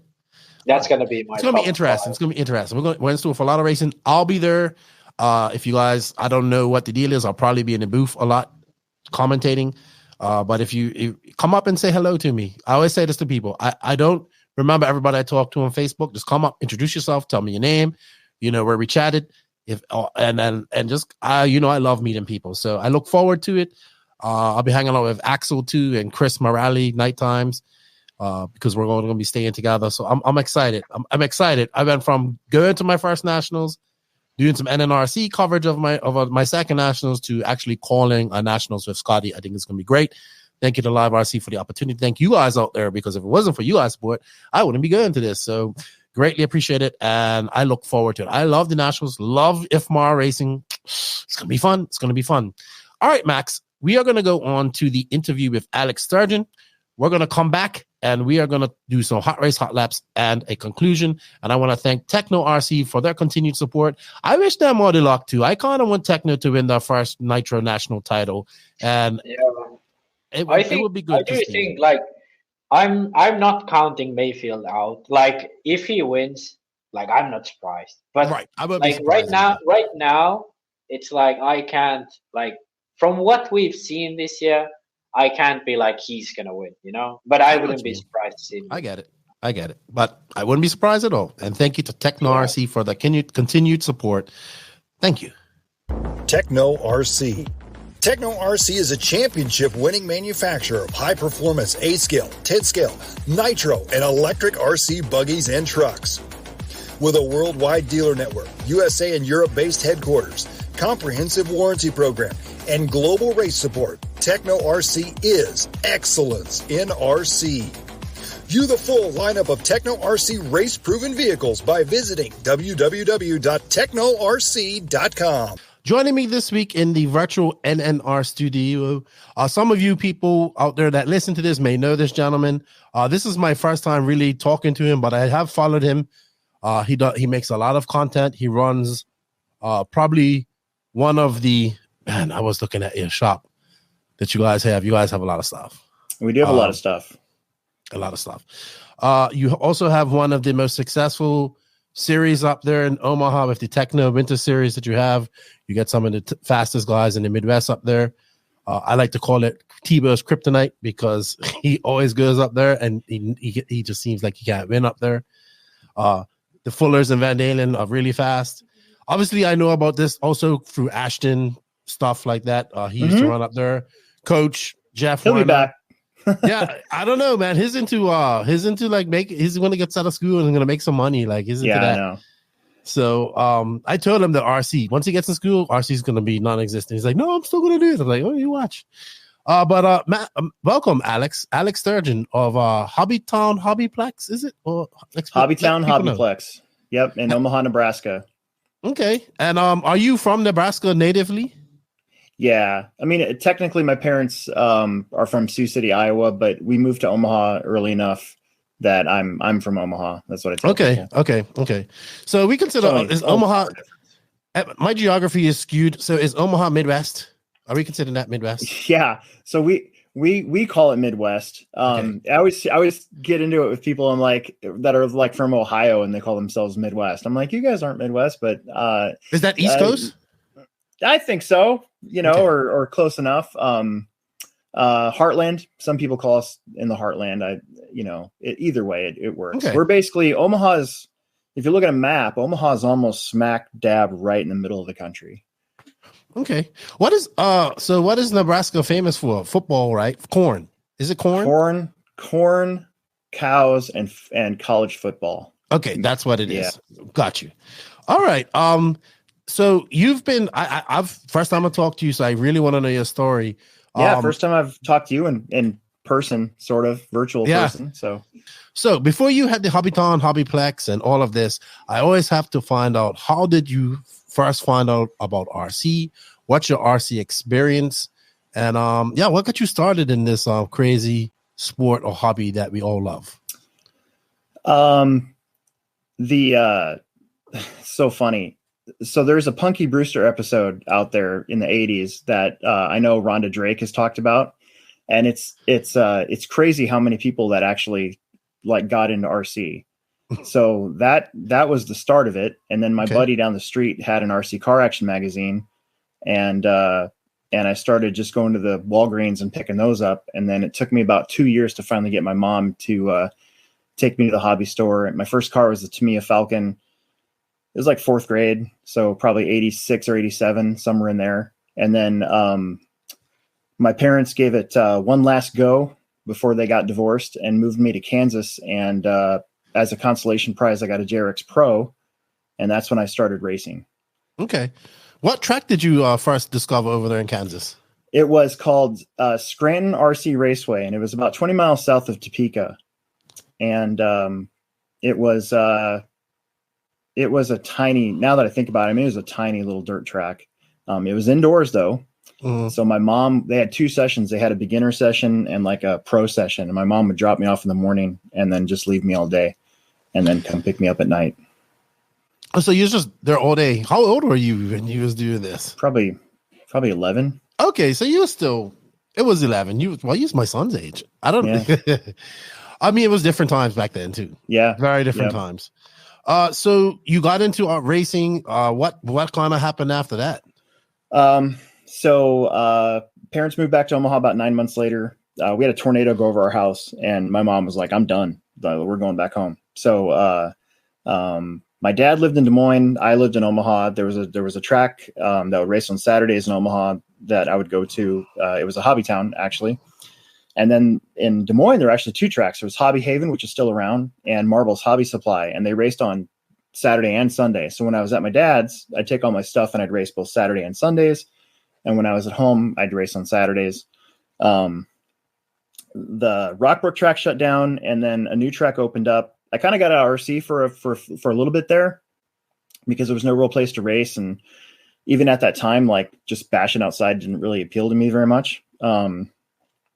I discovered a new track that was being operated by this guy named Rob Connor, who actually still races at our track today, and got back into it. And that was the end. I was pretty much on from that point on. How old were you then? 16, 15. Okay. So you're like getting near your end of high school. Well, a couple more years in high school, stuff like that. Yep. He got booted out of his initial spot because it was county property. And then he opened up an indoor track, and then that was around for a little while. I started driving, so I had to be 16.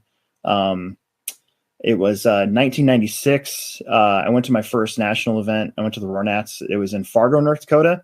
My mom let me drive she had a 1988 Ford Festiva, which is basically about as big as a smart car. And she let me drive that by myself to Fargo.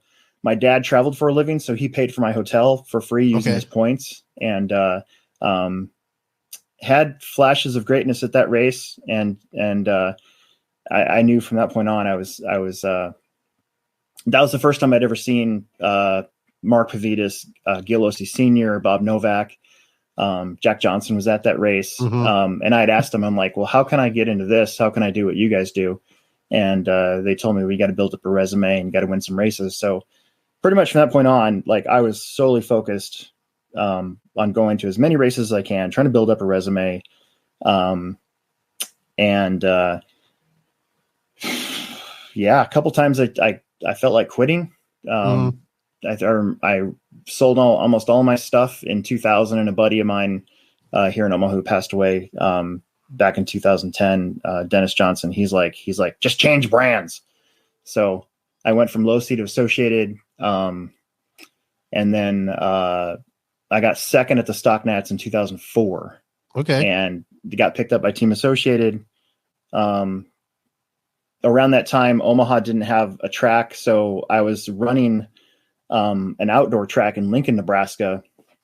And that's kind of where I started learning how to run races and build tracks and organize stuff. The indoor track in Omaha that ended up closing in 1999. Both of the owners had gotten hurt from their real jobs. And so for the last 6 months of that place being open, I pretty much had the keys and would run it. Otherwise, nobody else was going to do it. And then that closed. And then I did the Lincoln track until 2003. And then Lincoln's 45 minutes from here. And I was going down there like 3 or 4 times a week to work on the track and to run the races and stuff. And I was kind of over it. And then I got hired at the Hobbyplex in 2004. Oh, really? You've been working there since 2004? December of 2004. Oh, wow. I didn't realize you had been there that long. Okay. Yeah. So let's back it up a little bit. So you're out there, you're doing 10 scale back in the early 2000s. I would say also this is when nitro is kind of like pounding right now. And I would say that electric is kind of dying out. Dwindling. Yeah. Yeah, because this is back in brushed and NICAD days too, right? Yep. Right. So nitro is starting to be king, and you're like, what, 18, 19, trying to be a professional driver?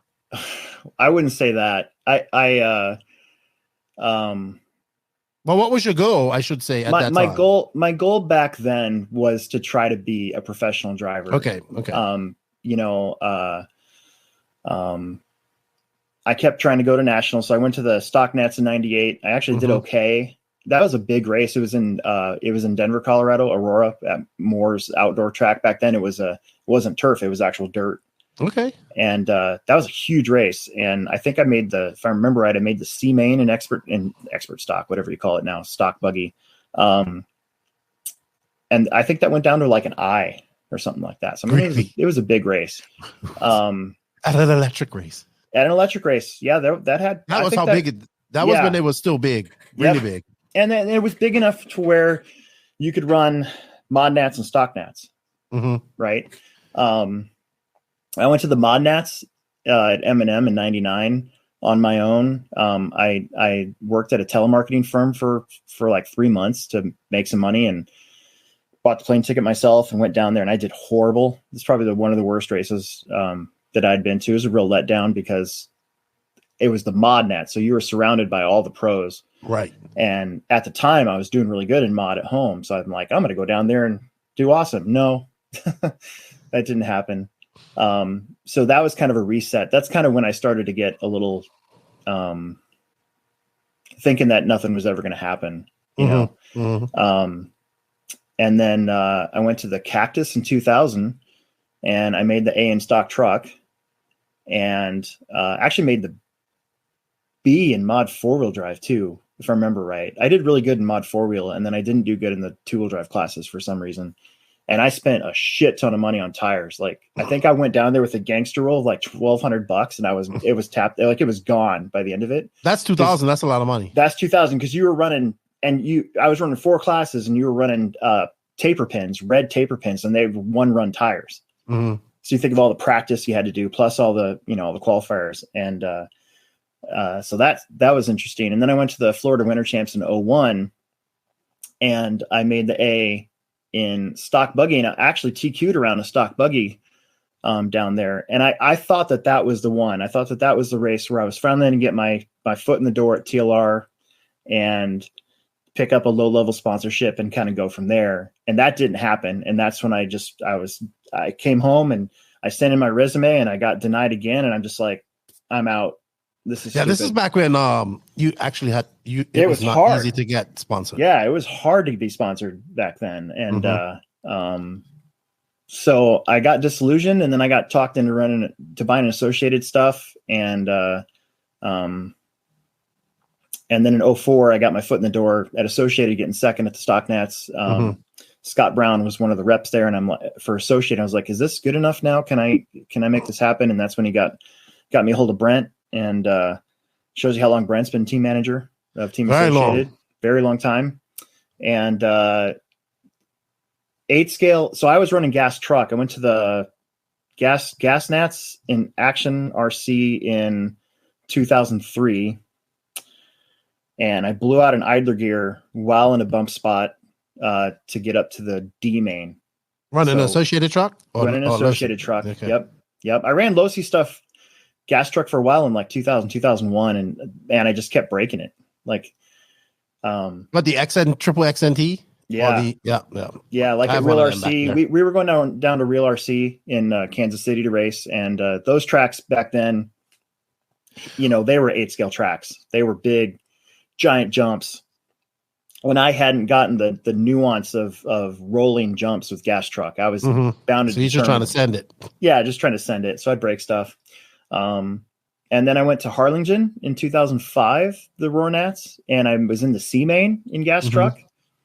And I was actually running C main in a gas truck back then was good. Yeah, I was pretty happy with that. I was very happy with that. It was that one probably went down to an H, I think. Yeah, and these are 10-car mains, people. These aren't 15-car mains, it's 10-car. As the Gunny says, 50% of the B main and the A main. What were you doing for work at this time, like to support this? I was a meat cutter. So I was in college still. I changed majors like 10 times. Okay. I finally got into creative writing major, which what are you going to make with money with that? But my parents were bound and determined for me to graduate college with something. But I had, my dad had always told me, go for your dreams, but always have a fallback. And so I was working in the meat department at the supermarket, and I was making, normal money. My dad traveled for a living. He was a baker by trade his whole life. And he was the last 15 years or so of his, before he retired, he would travel to different Walmarts and teach the people how to use this product at Walmarts. So he built up points like crazy. And so I'd always bug him. I'm like, hey man, I want to go to this race. So I didn't have to pay for any sort of hotel. Okay. Until maybe 2011 when he retired. So probably from like 96 to 2011, the hotels weren't part of it. I could pretty much go to whatever I wanted to, and my dad would hook me up. Okay. So you spend all that, you spend that up to 2004 chasing the dream of making it. 2004, you start work at this where you are now, Hobbytown. Tell us how that happened. Yeah. So in 2003, I was running the Lincoln track, and I'd just gotten tired of all the work and not much to show for it. We were maybe getting like 20 or 30 entries a week.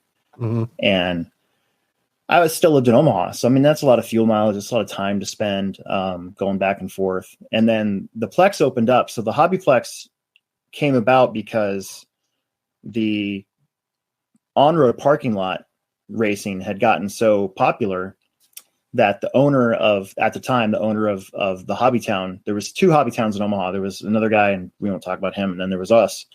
And when he saw that, and then they were raising his rent, because it was, as he was doing better business wise, they'd raise his rent because it was based on how much he was making. Right. He's like, I want to make my own building. I want to put a roof, I want to own this. And so he got the financing done. And in 2002, it was announced that the Hobbyplex was going to get built. And it was a part of Omaha that was kind of outside of Omaha. So the real estate was cheaper.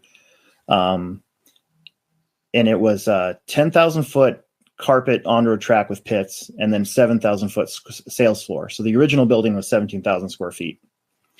I had inquired about working there because I'm like, I'm kind of done with this, but I wouldn't mind working at another Hobbytown. And I was brought on very quickly as assistant manager. And then I was tasked with building an off-road program, because we had this giant lot next to us that they were going to let him build an off-road track. And so this was kind of a fresh start for me. In Lincoln, I kind of had my hands tied in Lincoln because it was a corporate store. So a lot of the up and ups at the time kind of had laid some ground rules that I had to follow. They didn't like us racing on Saturday for some reason. Entry fees had to be a certain thing. I had to spend a certain amount of time this there. is from Hobbytown, right? Yeah. So you're probably going to have to explain that to me a little bit, because I'm not too sure. Well, sure. How So that all works. Hobbytown is a franchise, right? And so Lincoln is actually where Hobbytown started. Okay. Lincoln, Nebraska. And Lincoln's 45 minutes southwest of us. Oh, gotcha. By interstate. So it's like 45 minutes away. Actually, I think it started in Omaha, and then it got bought by these 2 guys. If I remember my history correctly, I don't want to screw this up, but then the franchise stuff was started in Lincoln. So Hobbytown headquarters is in Lincoln, and then we're a separate franchise. So obviously we have rules we got to follow too, franchise rules and all that. But it's completely different ownership, because we're a franchise. Okay, so these Hobbytowns that I see all over America are the same as your Hobbytown then?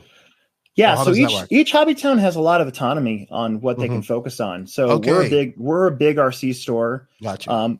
Our other store here in La Vista is actually getting moved here in like a couple weeks. I heard you talking about that. Yeah, and it'll be more like it'll be what I call a regular hobby town. So Okay, like a very diverse hobby shop, beads, and all that stuff. Yeah. Okay. So, all right. So I just wanted to clear that up because I see these hobbytons, and then you heard people, it's just like beads and stuff like that for hobbyists. But then I'm super confused when I see people like you that's fully into RC. Then you have the other hobbyton down in Georgia that's having the nationals. Mm-hmm. I'm confused. So now I understand. Yeah. All the same franchise, but you have autonomy to focus on what you want to focus on. Yeah, like the Indianapolis store, for instance, they're the number one store in Railroad. I mean, they crush everybody with Railroad. Right. We can't get anybody to buy Railroad at our place. Got you. You know, got you. Interesting. So I wasn't sure how that dynamic all worked. So they made you an assistant manager and put you focused on building an off-road program. So what was the first thing you was thinking about with this big plot of land? We had a 100 by 200 foot 8-scale track. Just outdoors and it was rough. I mean, we didn't have any dirt, so it was almost like a European track back in those days where there wasn't a whole lot of jumps and it was just lay of the land type stuff. And I'd cut out the lane so that it had grass infield. And it was interesting. I wanted to do like cobblestone sections and stuff. I wanted to do cool stuff like that. So I brought in a bunch of rock and like made stuff, and it was hard to work on because it was so big that it was tough. So we slowly made it smaller. And then, but this is also during the peak of Nitro now, right? Yeah. So we started off slow. I mean, it was mostly 8-scale and monster truck back then. So like Revos and stuff like that, T-Maxes. We saw the evolution of that to a truggy. In the years that we were doing the outdoor track. It was really interesting. We held regionals once or twice, I think, outside. Then I got real big into the RC Pro Series. And with Carlton Epps? With Carlton Epps, yeah. I remember Carlton Epps. Yep. And so we started having RC Pro North races at our track, I think from 2006, probably until he sold it. Okay. So... just so people know, this is when RC Pro was nationwide. RC Pro was very huge. popular. Yes, very popular. It was. I forgot. I'm like a North champion.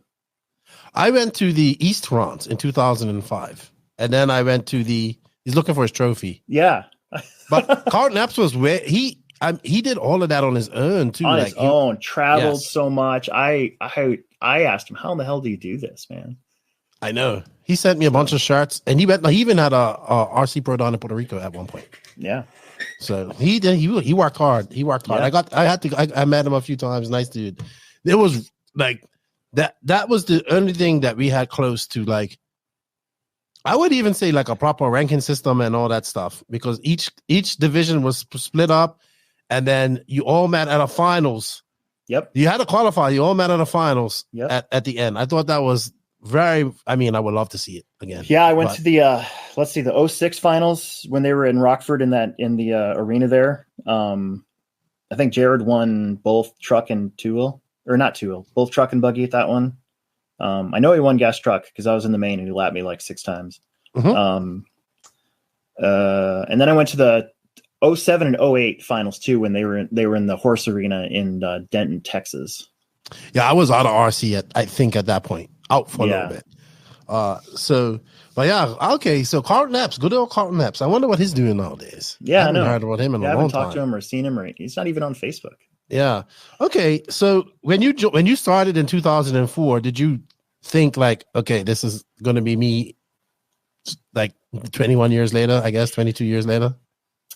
I don't know. I was happy that we had finally Omaha's a pretty big RC town. Okay. And it always has been, but we've had so many tracks come and go.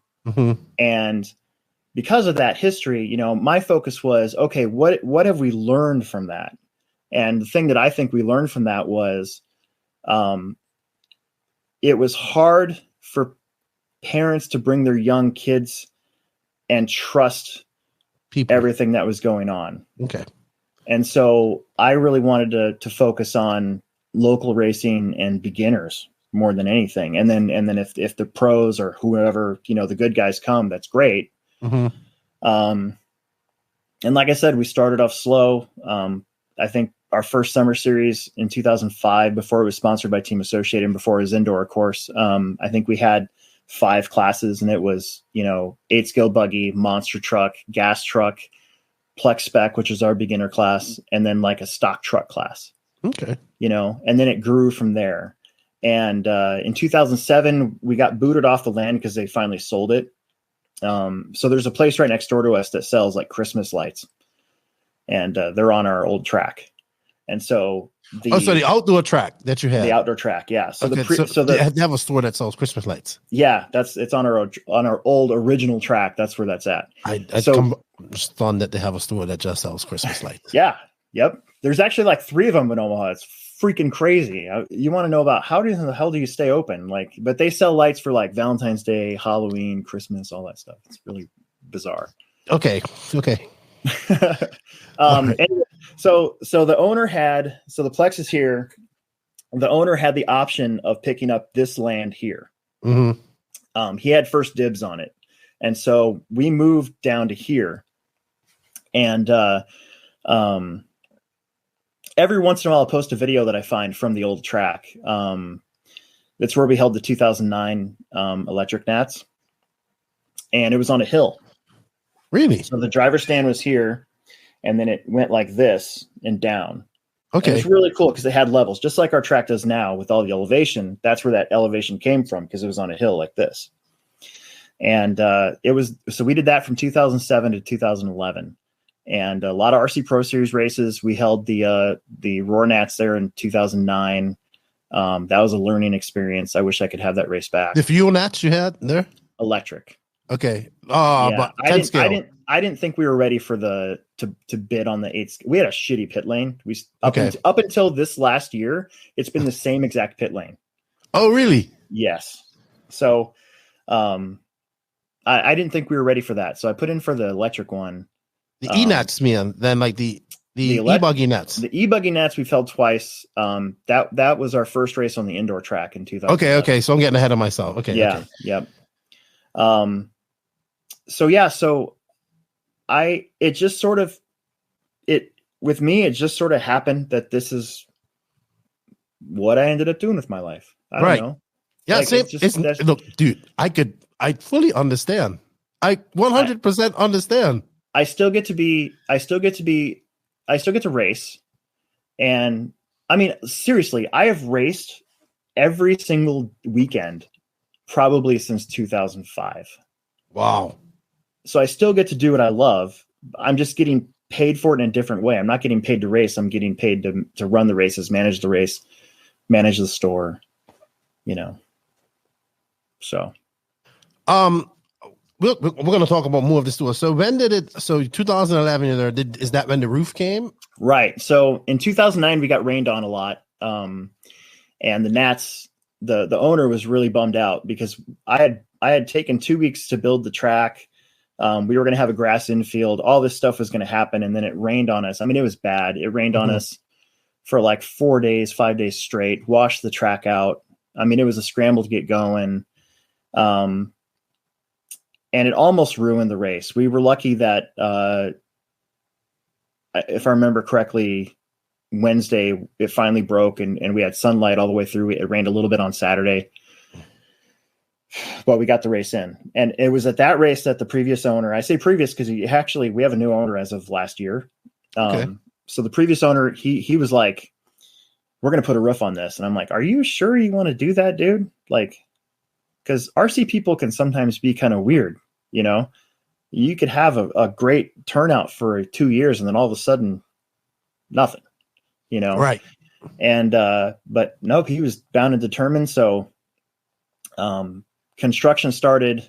So we used to have this race called the J Concepts 1/8 scale Spring Nats, and it was always Memorial Day weekend. And we had that race. It rained every single day. Every night we had tarps out and we would fix the track and we would we got practice in, then it rained again. We got qualifying in, it rained again. We got the mains in. So that Monday, the crews are there digging up everything and putting in all the supports and everything. And we had a deadline because I had put in for the Roar e-buggy Nats for the 2011 year, and it was the weekend of September 11th, and it had to be done by that time. And there's some crazy stuff that happened that summer to make us think that we weren't going to make it, but we somehow were able to make it. Live RC still has video up on YouTube of that race. It's got like 76,000 views or something like that. I go back and watch it every once in a while because you can see the place is raw. I mean, there's hardly any banners. You can tell the difference. We had all the garage doors open. When we designed that place, I'm like, if we go indoor, our 8-scale racing is going to suffer in the summertime because people aren't going to like the ventilation. It's gonna be harder to race. How is the ventilation there? Well, so we designed the building with 16 garage doors all the way around that we could open up. Okay. So think of Thornhill, except we need to close them because it's wintertime up here. So yeah, there you go. Look at that thing. There we go. That was a cool layout, actually. Wow. So this track right here, yeah, prior to this race, was outdoors. Yeah, pretty much. That's amazing. That summer, yep. Wow. So they built this in the summer, and I can see now where you're saying the driver stands up here on the levels higher up over here. That's some old Novak banners. Wow. Sorry. Yeah, no kidding. Oh wow. And it's rough too. I've never seen the Plex like this. I'm used to seeing it like how it is now. Oh wow. Yeah, if we still raced 8-scale in the summertime, we'd open up all the doors and it would dry out just like that. Okay. Be dusty and rutted and stuff. So this is your first race. Wow. What a baptism of fire. Well, thank God it was the E-Nats and it wasn't Nitro. I know. Yeah, I know. But it looks good, man. It looks good. I like this. I've never seen the Plex like this. Wow. I like it. There's Mayfield and Cavallari battling. Wow. Is it Cav or is it Bornhorst? That's Cavallari. No, Bornhorst wasn't around back then. He wasn't. It wasn't in it. Cool, man. All right. So after you put this amazing event on and this roof, what happens? So we kind of learned over the next year that 8-scale racing was going to be hard in the summertime, but we're one of the few places that can do it in the wintertime. And so our first year, we tried to have like an 8-scale summer series and a 10-scale summer series. And then we just club raced in the wintertime. And a couple things happened. The summer series for Nitro really dwindled, but the summer series for electric picked up. And so we naturally morphed into what we have now. So our seasons are kind of weird. Our 8-scale season starts in October and ends in March. So I build a track from October through March that's more suited towards 8-scale cars. And then in April, we just got done with our track build yesterday. And it's a 10-scale track from April through September. Okay. Now, is the 10-scale market as big or bigger than the 8-scale market there? Yeah, it's weird. So the Techno series gets more entries with less classes. So in the winter, I think that has to do with we're like one of the only place that you can race in that area. I think that has a lot to do with it. We get a lot of guys from up north too. So when I'm sitting here going, oh, it's freaking cold out, this sucks, and it's 30 degrees outside, the guys from Minnesota and North Dakota are down here. They're like, this is great, So, what are you going to do? Interesting. Okay, so what are your 10-scale turnouts? How do you race during the summer? So tell us your schedule. How does that work? So we start off our summer really with this weekend's race, which is the ProTech Spring Offer Champs. And then we have the Team Associated Summer Series. It happens once a month, May through September. And then we got the J Concepts Indoor National Series back. We held it in 13, 14, and 15 in the wintertime. And then we held it in 2021 in February. And I don't like holding big races, period, other than the Techno series, because we're always in danger of like a blizzard. Plus, it's super cold, and it changes the track. The track in the wintertime is totally different than the summertime. It's better for In my opinion, it's better for 10 scale in the summertime, and it's better for 8 scale in the wintertime. Because I water the track a lot, it gets condensation, then that drips back down to the track. So for the 10 scale guys who are all about consistency, it's not consistent at all. And so the 8 scale guys, we open up the doors, the track dries out, so it doesn't really matter for them. We get about 200 plus for the summer series. Yeah.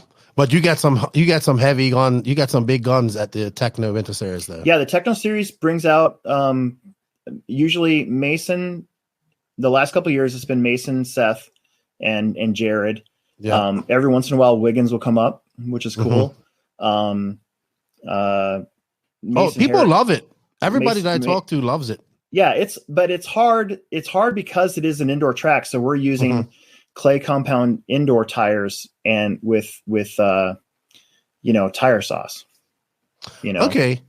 So we're just watching a video. I guess this is from that would have been the finals from either practice night. Yeah. 2 years ago or this last year. I can't tell. Okay. There's Graham. So it would have been Graham, so it would have been 2 years ago. That would have been a Techno. Yeah. So people pit inside. So this is the on-road track that I'm looking at right here. That is. Yep. And you have an off-road carpet track as well, or? Right. So in 2018, when carpet off-road started to become a thing, I started thinking about, I'm like, well, why don't we just do that for 10 scale in the wintertime? Because then you have your consistency, we'll all stay warmer too. Cars won't get dirty. So we're able to do almost everything. It's pretty crazy. Where's that track to then? What's that? The carpet. Where's the off-road carpet track to? Or is it we just put jumps on top of it. So I've built all these jumps to be able to move them myself. And okay. Yeah. Well, I didn't realize it was so big. And then the storefront is so the storefront is up there. You can see the windows. So those stairs go up to the store itself. Oh, wow, this place is huge. I didn't realize how huge it was. Yeah, it's pretty big. Oh, wow. Wow, this will be okay. So yeah, you definitely have some great demographics going. You have the early indoor nitro racing in the winter, so that's going to be packed every time they have a race up there. Every time. You got on-road carpet, you got on-road, off-road carpet, you got crawling. Yep. You got everything up there. Like you guys are hitting it on all cylinders. Is your online presence big? Do you do a lot of online sales, or is it all mostly walk-ins? It's Omaha, and then of course when we have the races, you get everybody coming down. You said that Omaha's a big RC city. What makes it a big RC city, and why is it that? I don't know, but it's always been that way. It's always big ever since I was a kid. We've had at one time in the late 80s, early 90s. I mean, we had 5 different hobby towns and like 3 or 4 other hobby stores. Now that's gone away. Omaha is basically, for a while, it was just us, the Plex, and then our other store. So our other store is about 10 miles south of us in it's like a suburb type thing. There is another hobby shop that's open in Bellevue, which is even further south than where we're at. So, whatever. You got 5 Star in Missouri Valley, which is like 20 minutes east of us, and they're into drag racing really big. And they've got their own drag strip and stuff, which is pretty cool. But I can't explain why that is. It's just, it always has been. It's so bizarre. Do you guys advertise a lot throughout the city and stuff like that? Because, for instance, Beach RC, right? Yeah. I know Brent gets a lot of tourists in during the tourist season because he advertises in the hotels and stuff like that. Yep. I have another buddy down in California, down in Florida, well, just above on the Panhandle there. And he's like, online, I can't even keep up with walk-ins right now. Yeah. So it's, and then you have some people that struggle completely. Yeah. So Hobbytown set up an e-commerce thing a long time ago. I know because I had to do all the inventory for it in like 2010. And originally it was, you would go in and you would pick your Hobbytown, so you could pick us, and then you could shop our inventory, and then we would have to ship it to you. Okay. That sucked because we're busy, like really busy all the time. So and that's set up to ship. Yeah. And then all that stuff. So when A-Main took over Hobbytown's e-commerce stuff, and kind of got rid of that sort of setup. It was very nice. Like you can go to hobbytown.com and you can buy stuff from hobbytown.com. You're really getting it, I think, from Maine. Okay. But either way, we're kind of taken out of the loop, so we don't have to worry about that. I'll still ship stuff if somebody calls us and is willing to do PayPal. You know, we've done it that way, but it's not our main business model. Okay, got you. So how are you getting this foot traffic? Is it just because of advertising, or so in 2009, I think it was 2009, I was one of I made us a Facebook page. Okay. And I think we were one of the very first hobby towns to do that. And I'm a believer in the social media advertising. I started doing these like boosted ads basically. And I would see the reach, you know, you look at it and you're like, holy crap, we just got to 70,000 people for $200. You know, and now that number's, now you get like 26,000 or something like that for the same amount of money. But back then, I mean, we were getting a lot of reach. A lot of it was paid reach, but then you get the organic reach beyond that. So that helped. You would see a lot of the comments like, I didn't know this existed. And then we started getting people in the store saying, hey, I saw this on Facebook. This place is amazing. And so that's helped us out a little bit. I will say 2015 and 16 was a rough year. There was a lot of retail apocalypse going on, and we were definitely slow. I think even at that time, we were still the only hobby store in Omaha. So if somebody wanted to get into RC cars locally and all that stuff, they still had to come to us. But it was those 2 years specifically stand out as being really tough. Like our sales were just slow. We were like, what the heck's going on? And I really took it upon myself to try to push more of a social media online sort of thing. You know, we would pay for these coupon ads, and we'd pay like $5,000 for these coupons to spread across the city, and we'd get back like $2 for the whole Christmas season. You're like, why did we just spend $5,000 on this? Yeah, when you could just do it online. That's the way. Trust me. Yeah, trust me. Yep. And I like I mean, looking at your content, you do like what's new. I all that stuff helps, man. Like it's so you know, because I was geeking out on it, by the way. The YouTube thing kind of came about from the same thing. I was brainstorming, what can I do? What's an easy thing for us to do that can help bring people to the store? And I had it in my mind to start a YouTube channel for a while for the store. One day I just did it. I'm just like, let's just do it. So I think our first video ever was, we had a whole bunch of this old stuff that we had marked down. And I did like a video on what all that stuff was for sale. And it kind of, you know, I linked it to our Facebook and I linked it to our Instagram, and it, I mean, that stuff sold. So it must've done something. What do you sell most of there? Ready to runs, Traxxas, stuff like that? Yes. So a lot of ready to runs, a lot of Traxxas and Arma. That's our main two ready to run brands that we steer people towards. But I'm very proud of our local presence on the racing side of things too, because for a while there, and this goes back to like 15 and 16 when I really started to notice it, like nobody was buying anything from us. And we would have to mark stuff down way below where we needed to sell it to kind of make a profit, just to be able to get rid of stuff. So when Associated or Losi came out with a new car, you know, you're kind of stuck with the old ones. That was happening a lot more frequency back then than it does now. But our guys, man, like this weekend, I mean, we'll probably sell out of tires, even though That's good. I ordered buttloads of tires, and you know, we'll probably sell them all at the Techno series. I mean, I'll order 100 pairs of gold ellipses and they're gone. Really? You know? Yeah. So, I mean, that's good.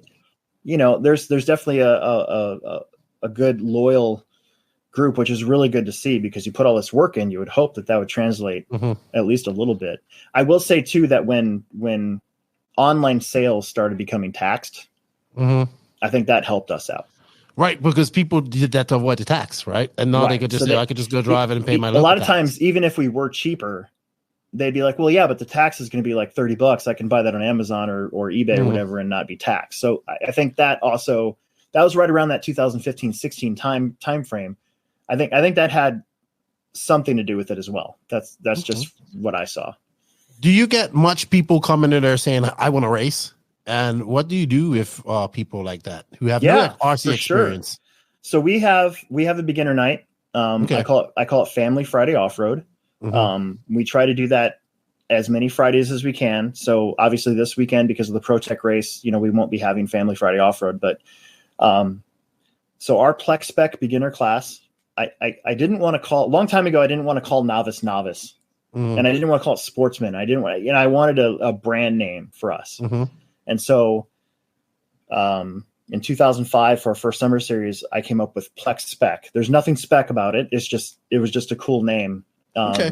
And that's morphed into our Family Friday Off-Road. So if somebody comes in, a lot of times they'll see us racing on a Saturday and I want to do that. Okay. So then our guys will take them over and they'll give them the options. They'll give them, you can race Family Friday Off-Road on the cheap for if you just buy a Traxxas Slash.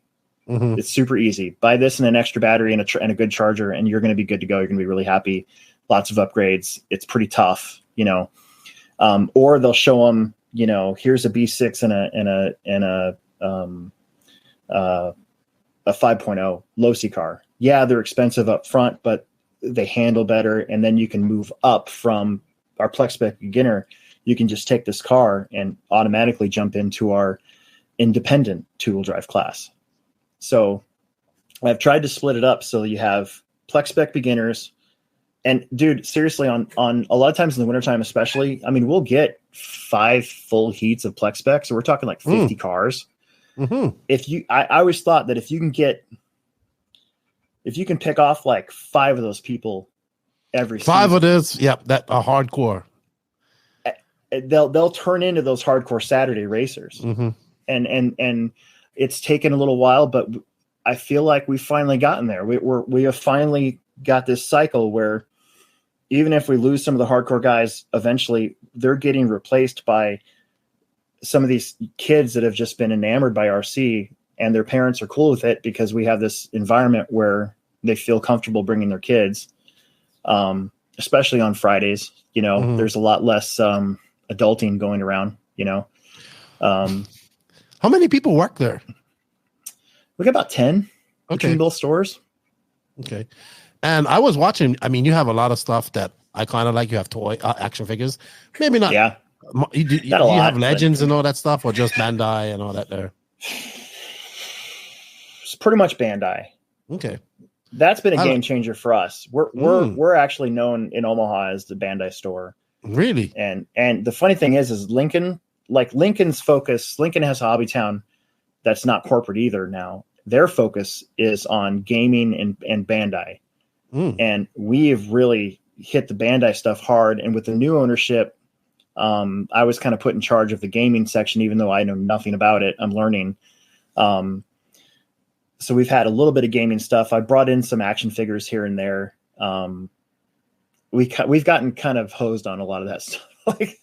It fluctuates so much. Yeah, it's so nuts. I've had to eBay some of that stuff in the past, so I'm a little careful on it. But Bandai, dude, Bandai is crazy. We sell so much of it. I was watching all your what's new. You got a lot of stuff in there. So do you personally order all this stuff, or do you how do you figure out new ideas? Do you get to go to any cons or anything like that to go check stuff out? Or it's just all online? Oh, that looks cool. Let's try it. There's definitely a confab with other stores and what's successful with them that we kind of check on. And if we see something, we'll pick up on it and follow that. I'm in charge of certain ordering, tires. The crawling section's mine. I curate that pretty well, I think. The gaming stuff I'm in charge of. I pretty much do all the A-Main orders. So A-Main has a distributorship. I look through that. I was really happy when that happened because there was a lot of stuff that A-Main had that no other distributor had for the racing side of things. So that's always been good. We have 3 main guys. Me, Tim Ski, he's the original guy. So Tim's been there longer than I have. So Tim's been with this Hobbytown, even when it wasn't the Plex, it was at just a regular strip mall Hobbytown, since 1998, I think. So he's been there a while. So he's kind of the general manager. He does mostly the Horizon stuff and a lot of the main ordering for the store type stuff. You guys have also had one of the most successful E-Nats. I think we had it twice. So it was the second time around because I think it was 2017, was it? We did 2011 and 2018. 2018, right. Because I remember Drayton was running the JQ. And I remember talking to him and his dad while he was at this race. And it was a pretty decent turnout. Was it this? It wasn't. It was like 70 something entries. What? But everybody keeps saying that you had a decent turnout. Maybe. I don't know. We had like a ABCD. I was in the B, so ABCD. I think we had a D main in buggy. That's not bad for. It's not E-Nats. terrible. Yeah. What's up with this E-Nats, man? Why do you think it's not popular? They say put it over her and it's going to be popular. Put it her, it's going to be popular. I think it's up in Northeast this year. Yeah, it's at Rome, New York, I believe. Yeah, it's at CRC. That's a cool track. Actually. Yeah, he messaged me the other day. I think it could be success. I know last year it was supposed to be at G's. Well, it was at G's, and then it was on the same weekend as Divisions. Yeah. But I don't know, man. Everybody says you had a successful one. It was good. I guess it's better than what it's been because there's been some low entries at some of these. It was fun. Dude, the Iowa RC Tracks is one of our local guys, is Chili Duncan. And he took a video of the Born Horse Truggy race. It has like 1.6 million views on YouTube. Really? Yes, it's people nuts. like Truggy. They do. People like, and it was a good race.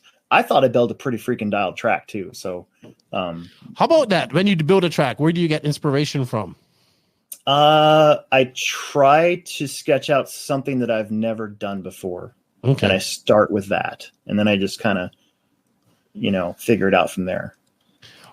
You travel a lot to race as well. Last year you did with your son, I believe. Last year we traveled. The most we've traveled in a long time was last year. Okay. How does your son? How old is your son? Does he really? He's 16.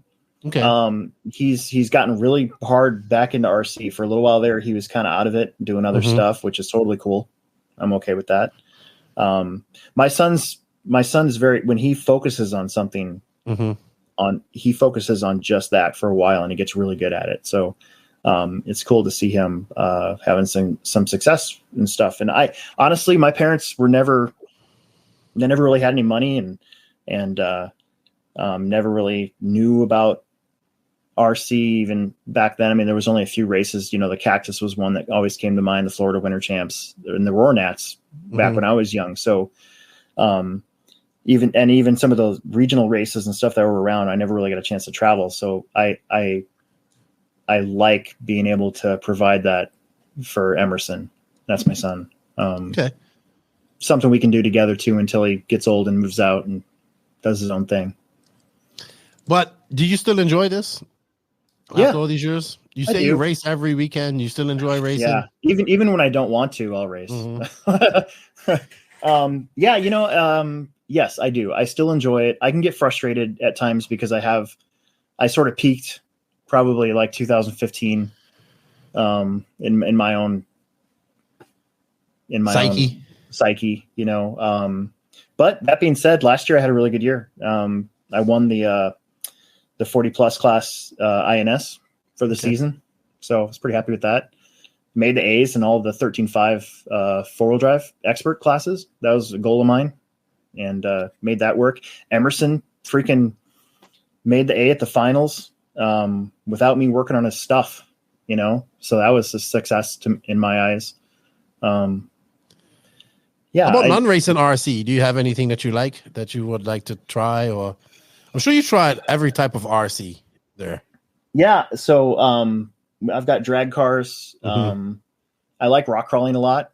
Rock crawling is fun. I've been meaning to go to a couple of these events, but they keep getting, by the time I find out about them, they're full. So it's frustrating.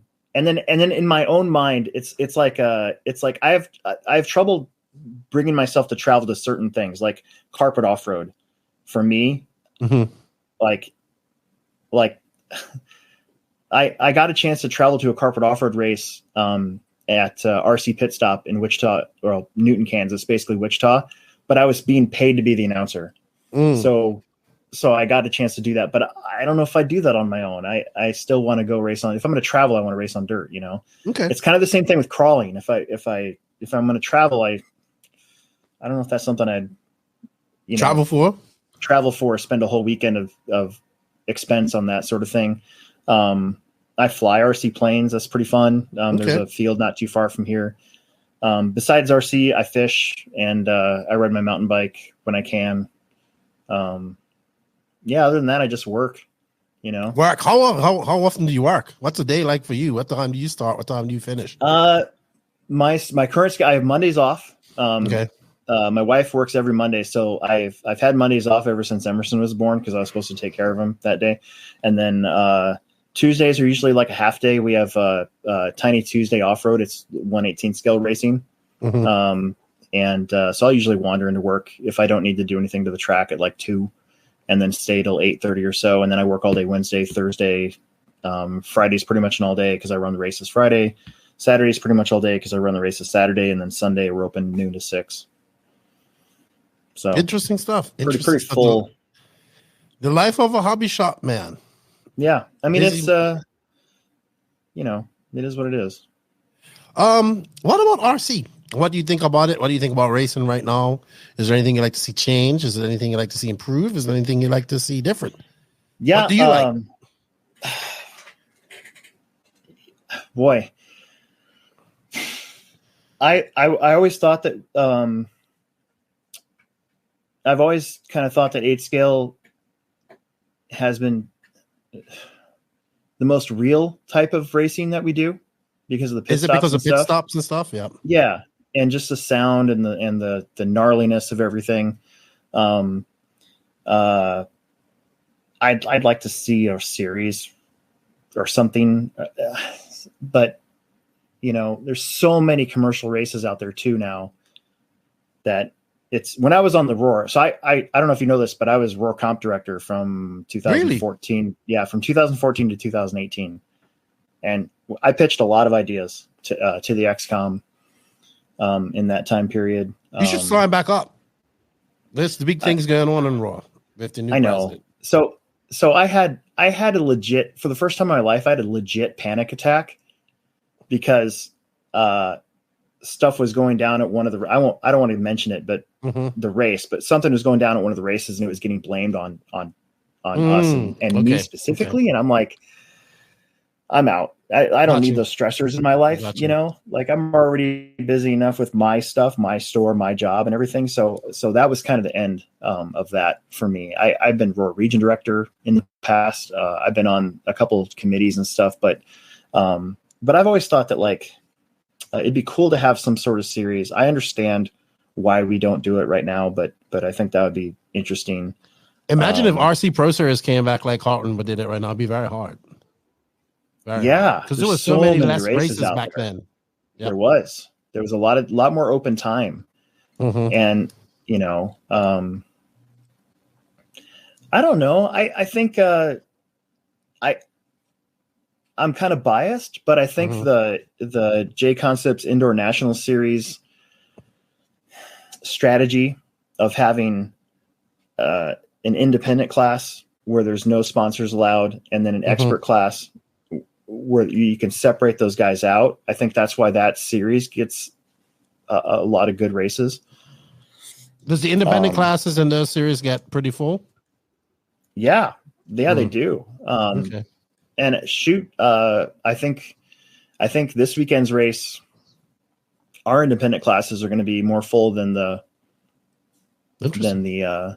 expert classes, and even in the Techno series. So if you really look at it, so our sportsmen, my rule is you can't be sponsored by anybody. If you're sponsored by Pete's, Pocket Pistons, you have to run expert no matter what. And a lot of times our sportsman e-buggy and sportsman nitro buggy classes are actually bigger than the expert classes. So I know you have a very strong following there, and yeah, I'm not a huge fan of adding all these different classes just to add them for sake of everything. My mind kind of changed when I turned 40 a little bit, because I'm like, oh, 40 plus class, freaking awesome. But I do think it'd be nice. I do see the benefit of having that split, but you gotta also like enforce that rule, you know. And I tell people, I'm like, look, if you pick up a sponsorship halfway through the Techno series, you're out, dude. You got to race expert. Sorry. There has to be some rules in it, some rules, and whatnot. What do you see in the future for yourself, Hobbyplex, coming up or the first quarter of 2023? And we just kind of keep doing our thing. I think we're going to have a really good Pro Tech race this weekend. Right now, there's 250 entries signed up online for that. That's actually really good for our spring race. Usually we only hover around 200, you know. Okay. The INS race from the J Concepts is going to be a big one again. That's July 9th. I can't really see us making any huge changes to our racing program because right now it's been so successful, especially post COVID. You know, I think COVID sort of, when we had to shut down for a couple months, I think COVID kind of reminded people how fun it is to be outside. Yeah. And who we are. Like, club racing came back really strong for a little while after we were all able to come back. And it's, I wouldn't say it's dropped off it hasn't dropped off to the point it was before COVID. We're still doing good. Even club racing, we had 62 entries last Saturday. I think that's really good. You know? That's good. So yeah, as long as I don't think our formula needs to change or we need to do anything drastic at the Plex until something comes along that forces us to do so, I guess. Sweet. Well, I'm glad you came on because Riley was on me to get you on. Joe Zaire was also, they got to get him on. He's got a great story. So I didn't know it. I'm glad you came on. It's good to see hobby shops doing well and race-oriented hobby shops do well. Yeah, I think one of the benefits of what we have set up is like even if the racing does sort of drop off and lag, the store doesn't require the track to be successful. The store can handle itself.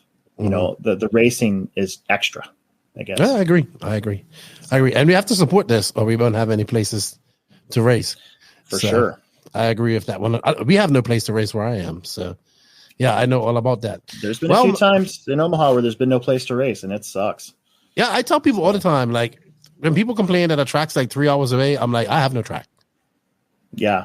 You know, so I would be happy to have a track 3 hours away. Cool, man. Well, it was an interesting discussion with you. I got to know who you are and and how the Hobbyplex started. That's good. Found out some history about a place that I heard so much about it. And like the amount of respect that people have for that place, like even, you know, guys like T-Burn, those guys are like, man, that place isn't easy, you know? So yeah, I think that's one of the best things you've built up for yourself. It's like a track that even top pro guys go and they're like, yeah, I go because it tests myself. Yeah, pretty much. Well, that's good to hear. I mean, it's better than that place sucks. I'm pretty sure you probably heard. Hey, we RC racers complain about everything. Wow, own worst enemies. It's crazy because RC racers can put up with a lot too. Like they put up with a lot to be able to race, but at the same time, RC racers can complain a lot. But yep, that $5 extra. No, but I'll sit here for 3 more hours. Yeah, but I love them. I love RC racers. No, I love being around them. It's in my blood. I am an RC racer. Yeah, it's in my blood. I obviously, I mean, I'm pretty. I feel very blessed to be able to work at a place like our store. Like the Plex. It looks like a fun place to work at. For the most part. I'm sure it has its stress, like anything. Every once in a while, there's a Karen that complains that you called her stickers little. I would just be fun. I would just have fun getting to play with so many new stuff. That's all. Yeah, no doubt. Well, cool, man. Thank you for your time. Good luck with your race this weekend. As we're recording this is probably going to come out after that. That's fine. And keep up all the great work that you're doing. You have a great series going. Keep up the content. I saw your message as well. Maybe getting me on the podcast with you. Yeah, guys. dude. That'd be great. Hobbyplex Show podcast. We used to do weekly, but we've kind of scaled that back a little bit. We're doing once a month at the moment. So it's gotta be fun. Yeah, it's gotta be fun. It was kind of taking up some of our time. We lost one of our sponsors, kind of went away for a little bit. They were paying for the show. My sister does all the editing and all the producing and everything with her job. So, but we're still doing it. Just it's down to once a month. But I have been doing these side projects like side interviews and stuff too for our Patreon and stuff. Good stuff, man. You're super busy. Try to be. You're super busy. Super busy. Gotta hustle. You know? That's what people don't understand. You're never off. Yeah. Never off. Yeah. Well, keep up the good work, man. Thank you for your time. And if anybody wants to get in contact with him, hit him up on Facebook. Check him out at what's the Facebook for Hobbytown Hobbyplex or yeah, it's hobby. Boy, what is it? It's Hobbyplex Omaha. So it's /Hobbyplex or Hobbyplex Omaha. I'll put the link in the written description of this. Yeah, you had to ask me that because I don't. It's one of the two. All right, then. Well, keep up the good work. Here's to Ashton coming back one day when he's like made millions, and then he could be like, "Well, let's redo the whole Hobbyplex, and do this, and make it bigger." But thank you for all your hard work, and yeah, it's pretty cool to see your story. Like I didn't realize you was at Hobbytown for so long, but it can be seen. It's a great shop. It's doing well. The track's doing well, and yeah, people speak highly of it. So good job. Yeah, thanks, man. Cool. Well, enjoy your weekend, and thank you for your time. Yep, thank you. Thanks. Nice to finally talk to you. Sweet. Cool, man. Keep up, and good luck with your son's racing as well. Yep, thanks. Cool. Thank you, Alex, for your time. We greatly appreciate that. And thank you, Techno, for the continued support. We're now going on to the Hot Race, Hot Tires, Hot Laps section. Thank you to Hot Race Tires and Nicola and Robert for all their support. I will be seeing Nicola next weekend. Nicola is another person that's been traveling quite a lot. He's everywhere. So I wish him all the best. I know he wants to get this national win. He's going to have quite a number of drivers up there as well. So we look forward to that. And we're going to do our Hot Lap section. We do either Hot Laps or Hot Gossip. I did Hot Gossip with JQ earlier this week. We're going to do Hot Laps. Max always sucks at getting Hot Laps questions to me. So I'm going to go first. And basically, so Hot Laps is we're going to say a name or something, and you have 3 to 4 words to say something about it, right? So our first Hot Laps, first Hot Race Hot Laps question for you, Max, is Juan Carlos Canes.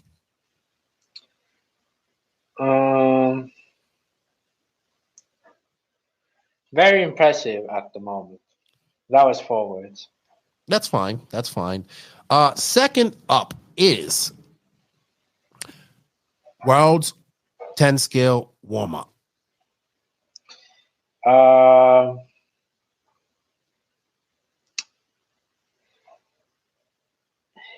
Euros are gonna suck. That's my guess. Okay. I got that.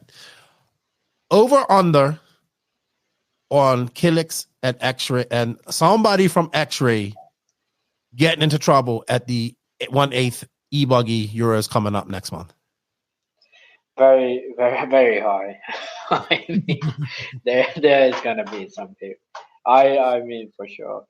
I don't know. Maybe they is gonna squash it there. Like this is gonna be the next time they see it. So maybe they like shake hands. I hope not. I hope we have a rivalry continuing on there. Yeah, okay. I hope so.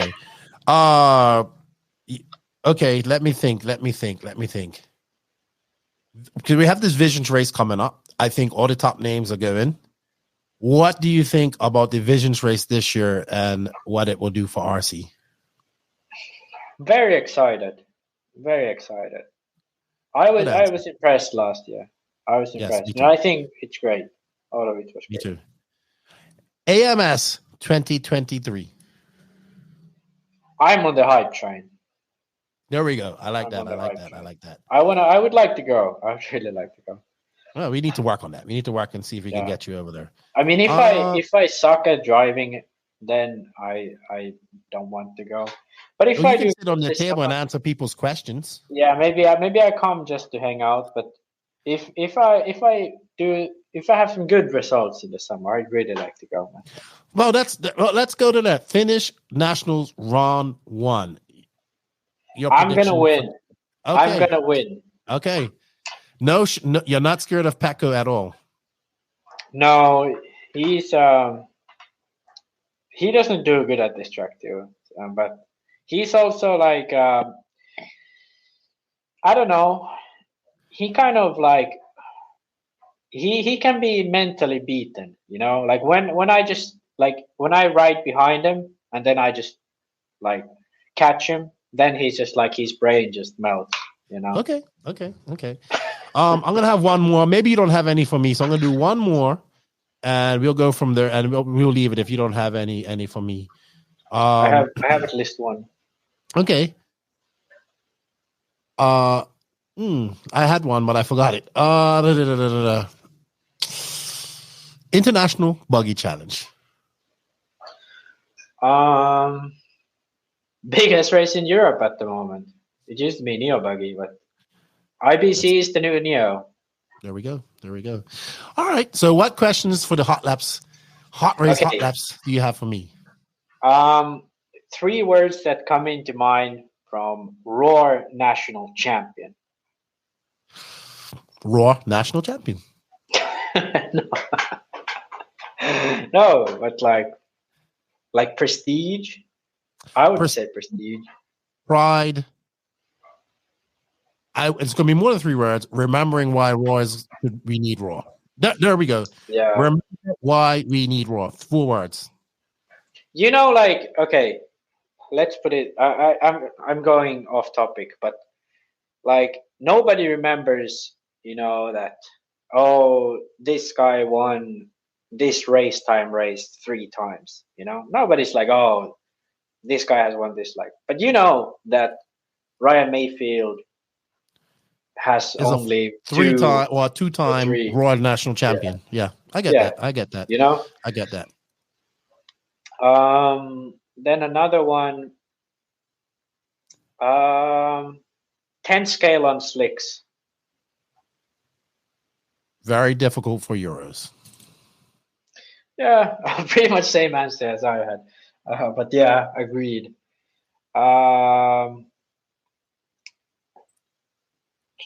Main hobbies. The biggest hobby shop in the world. Period. Like You're being very literal today. No, I mean, I literally went to the facility on the East Coast, and it's fucking huge. I wish A-Main got back into racing more seriously. I mean, I understand why they don't. They are. They have a group of guys that are racing. Drew, like beginner guys. Have this one helicopter guy that's really good in helicopters. These guys are nuts for racing. They were at the North Georgia shootout. They're all running E stuff now, so we got to get them on that nitro train. And I was still that Kendall's actually racing again too. I think it's kind of because ProTech is their brand, right? ProTech is quite well involved. Okay, yeah, maybe I'm just confused. Actually, I do have, or I think I had one more. You're like me. You have them and then you forget them. Yeah, I had a good one. What the hell was it? A-Main. Dude, I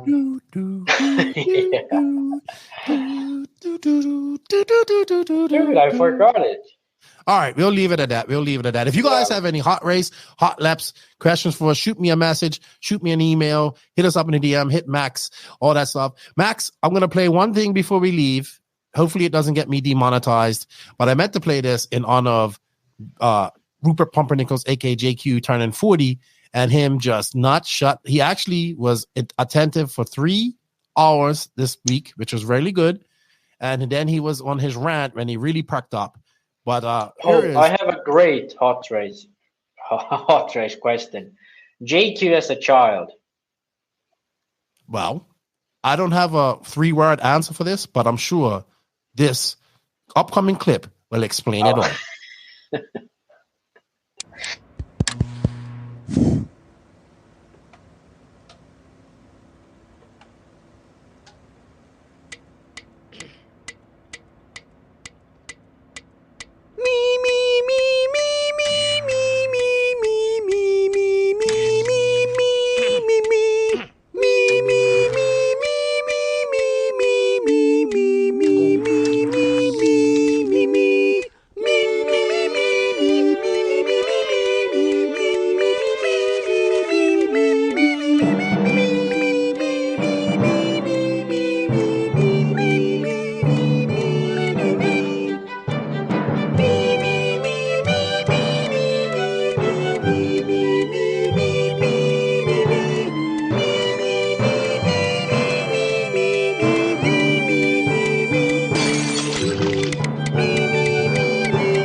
I've never seen anything like that before. And with any luck, I'll never see anything like it again. Oh.